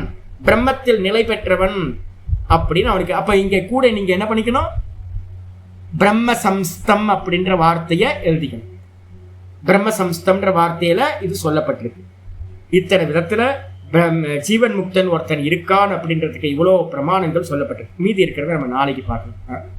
ஓம் பூர்ணமத பூர்ணமிதம் பூர்ணாத் பூர்ணமுதச்யதே பூர்ணஸ்ய பூர்ணமாதாய பூர்ணமேவாவசிஷ்யதே. ஓம் சாந்தி சாந்தி சாந்தி. ஹரி ஓம் ஸ்ரீ குருப்யோ நமः. ஹரி ஓம். நாராயண நாராயண நாராயண நாராயண. நம்ம ஃபர்ஸ்ட் எடுத்து நான் டெஸ்டினேஷனை கிளியர் பண்ணிக்கணும். நம்ம டெஸ்டினேஷன் என்ன, ஜீவன் முக்தன் ஆகணும். நமக்கு கோல் என்னன்னு வந்து பார்த்தீங்கன்னா தெரியணும். அதை கிளியர் பண்ணிட்டோம் அப்படின்னா எங்கே போகணும் அப்படின்றத கிளியர் ஆயிடுச்சுன்னா பாதையை நம்ம ஈஸியாக அமைச்சிக்க முடியும். எந்த பாதையில் போகணும் அப்படின்னு புரிஞ்சா போதும் அப்படின்னு ஏதாவது இருந்துச்சு அப்படின்னா இதெல்லாம் தேவையில்லாமல் போயிடும். நான் அண்டர்ஸ்டாண்ட் பண்ணிக்கிட்டேன் அப்படின்னா நீங்கள் எதுவுமே பண்ண மாட்டீங்க, எல்லாம் மாட்டிப்பீங்க. சம்சாரம் விட மாட்டேங்கல, நீங்கள் தான் பிடிச்சிருக்கீங்க குரங்கு மாதிரி. இந்த பீனட்ஸ் கதை சொல்லுவோம்ல, குரங்கு வந்து பார்த்தீங்க அப்படின்னா பீனட்ஸை விட்டுருச்சு அப்படின்னா கையை எடுத்துடலாம் அந்த ட்ராப்ல இருந்து. இல்லை திரும்ப திரும்ப சொல்றீங்க. மாட்டிக்கிட்டு இருக்கேன், நான் பிடிச்சிக்கிட்டு இருக்கேன். உங்களை யாரும் மாட்டலை, உங்களை யாரும் மாட்டவே இல்லை. ஏன் அப்படின்னா நம்ம தான் வலுக்கட்டாயமா நம்ம தான் பிடிச்சிக்கிட்டு இருக்கோம். இல்லை ஜி, மோகம் மட்டும்தான் ஜி இருக்கு நம்மள்ட்ட இருக்கிறது. வந்து பார்த்தீங்கன்னா என்னன்னு கேட்டிங்கன்னா, நம்ம இல்லைன்னா கூட இந்த சொசைட்டி நல்லா போயிட்டு இருக்கோம். ஆனால் நம்ம என்ன நினச்சிட்டு இருப்போம், நம்ம தான் தாங்கி பிடிச்சிக்கிட்டு இருக்க மாதிரி நம்ம நினச்சிக்கிட்டு இருக்கோம். இந்த உலகத்தில் எத்தனையோ பேர் வந்தாங்க போனாங்க, மன்னர்கள் மாறலாம், நைல் நதி ஓடிக்கொண்டே இருக்கும். அதே மாதிரி எவன் போனாலும் இந்த சம்சாரம் போயிட்டே தான் இருக்கும். யாரும் தடுத்து நிப்பாட்ட முடியாது, ஒன்றும் நிற்காது, அது பாட்டுக்கு போயிட்டே இருக்கும். ஆனால் நமக்குள்ளார எல்லாத்துக்குள்ளாரையும் ஐயோ என்ன ஆகுமோ என்ன ஆகுமோ என்ன ஆகுமோ, ஒன்றும் ஆகாது. நம்ம கையை விட்டோம் அப்படின்னா போதும், கையை விடுறது மட்டும்தான் பண்ணணும். மோகம், எல்லாம் மோகம் வந்துடும். அதுதான் வந்த தன்னாலையும் வராது, நம்ம தான் முயற்சி பண்ணி இம்ப்ளிமெண்ட் மெதுவா இம்ப்ளிமெண்ட் பண்ணணும். வானத்துல இருந்துலாம் எதுவும் வராது, வானத்துல இருந்து ஒன்றும் வராது, நம்ம தான் எக்ஸிக்யூட் பண்ணணும். இந்த ஞானம் இப்போ நம்ம சொல்றோம் விசாரத்தை, இந்த விசாரத்தை மெதுவாக நம்ம என்ன பண்ணணும், மெதுவாக உள்ளுக்குள்ளார கொண்டு வரணும். கண்ணுக்குள்ளார பார்வையில் வந்து பார்த்தீங்கன்னா கொண்டு வரணும். இதை ஒவ்வொன்றுத்தையாக பார்க்க மெதுவாக இந்த விசாரத்தை கொண்டு வந்து மெதுவாக விலக ஆரம்பிக்கணும். அதாவது அது போக்கில் போகட்டும், அது போக்கத்தில் போகட்டும். இழுத்து பிடிச்சி வச்சு வந்து பார்த்தீங்க அப்படின்னா நம்ம தான் ஒரு குரங்குக்கு தெரியிற நாலேஜ் கூட நமக்கு தெரிய மாட்டேங்குது. குரங்கு என்ன பண்ண தெரியுங்களா, பக்கத்தில் குட்டியை தொடவே விடாது. நான் நிறைய வாட்டி குரங்கு குட்டியை எடுத்து கையில் விளையாடலான்னு பார்ப்பேன். நான் சின்ன குட்டி சூப்பராக இருக்கும் பார்க்குறதுக்கு. அம்மா வந்து பார்த்தீங்கன்னா என்ன வேணா பண்ணு, ஆனால் என் குட்டி என் பக்கத்தில் வா, என்ன தோடு எல்லாம் பண்ணு, ஆனால் குட்டியை மட்டும் தொடக்கூடாது, குட்டியை நான் கொடுக்கவே மாட்டேன் அப்படின்னு இருக்கும். இதே அம்மா என்ன பண்ணு தெரியுங்களா, அந்த குரங்கு வந்து கொஞ்சம் பெருசாகி தன்னால் இறை தேட ஆரம்பிச்சிருச்சு அப்படின்னா பக்கத்துலேயே விடாது, அடித்து விரட்டி விட்டுரும். அம்மாவாவது பிள்ளையாவது, போ உன் வேலையை பாரு, நீ போ, என் ஜீவனத்தை நான் பார்க்குறேன், உன் ஜீவனத்தை நீ பார்த்துக்கோ அப்படின்னு. நம்ம வந்து என்ன பண்ணுறோம், சாகர காலம் மட்டும் விடவே மாட்டேன். இதான் பந்தம், நம்ம தான் பந்தம். அவங்கள வந்து பார்த்தீங்கன்னா அவங்கவுங்க ஜீவனத்தை வாழட்டும் அப்படின்னு விட்டுட்டு நம்ம மோட்சத்தை நம்ம பார்க்கணும் அப்படின்னு எத்தனை கோடி ஜென்மம், எத்தனை கோடி அம்மா, எத்தனை கோடி அப்பா, எத்தனை கோடி மனைவி, எத்தனை கோடி சகோதர சகோதரிகள் என்னைக்காவது முடிச்சுதா அப்படின்னு கேட்டிங்கன்னா முடியவே இல்லை. என்னைக்காவது நமக்கு வந்து பார்த்தீங்கன்னா ஆத்ம கிருப்பா உண்டாகணும். நான் வந்து பார்த்தீங்கன்னா மோட்சம் அடையணும், உங்களுக்கு மேலே உங்களுக்கு கிருப்பை உண்டாகணும், வேற வழியே இல்லை. நம்ம கஷ்டப்படுறோம்னு நமக்கு தெரியணும், கஷ்டப்படணும், நம்ம மாட்டிக்கிட்டு இருக்கோம்னு தெரியணும். நம்ம மாட்டிக்கிட்டே இல்லைன்னு இருந்தால் எப்படி நமக்கு வந்து விடுதலை அடையணும்னு தோணும்? அப்போ வந்து பார்த்தீங்கன்னா விசாரம் எதுக்கு அப்படின்னா நம்ம எக்ஸிக்யூட் பண்ணுறதுக்காக தான். வானத்துலேருந்து எதுவுமே வராது. அப்படி வரதா இருந்திருந்தா வந்து கிருஷ்ணர் வந்து பார்த்தீங்கன்னா டக்குன்னு ஒரே நிமிஷத்தில் வந்து அர்ஜுனனுக்கு வந்து பார்த்தீங்கன்னா ஞானி ஆக்கி விட்டுருக்கலாம். வசிஷ்டர் வந்து ராமருக்கு வந்து பார்த்தீங்கன்னா இவ்வளோ ஸ்லோகங்களை நிறைய வாசிஷ்டத்தில் சொல்லணும்னு அவசியம் இல்லை. எல்லா ரிஷிமார்களும் உபதேசம் பண்ணியிருக்காங்க. எதுக்கு அப்படின்னா உபதேசத்தை எடுத்து நீங்கள் தான் எக்ஸிக்யூட் பண்ணணும். பார்ப்போம். அறிவோம்.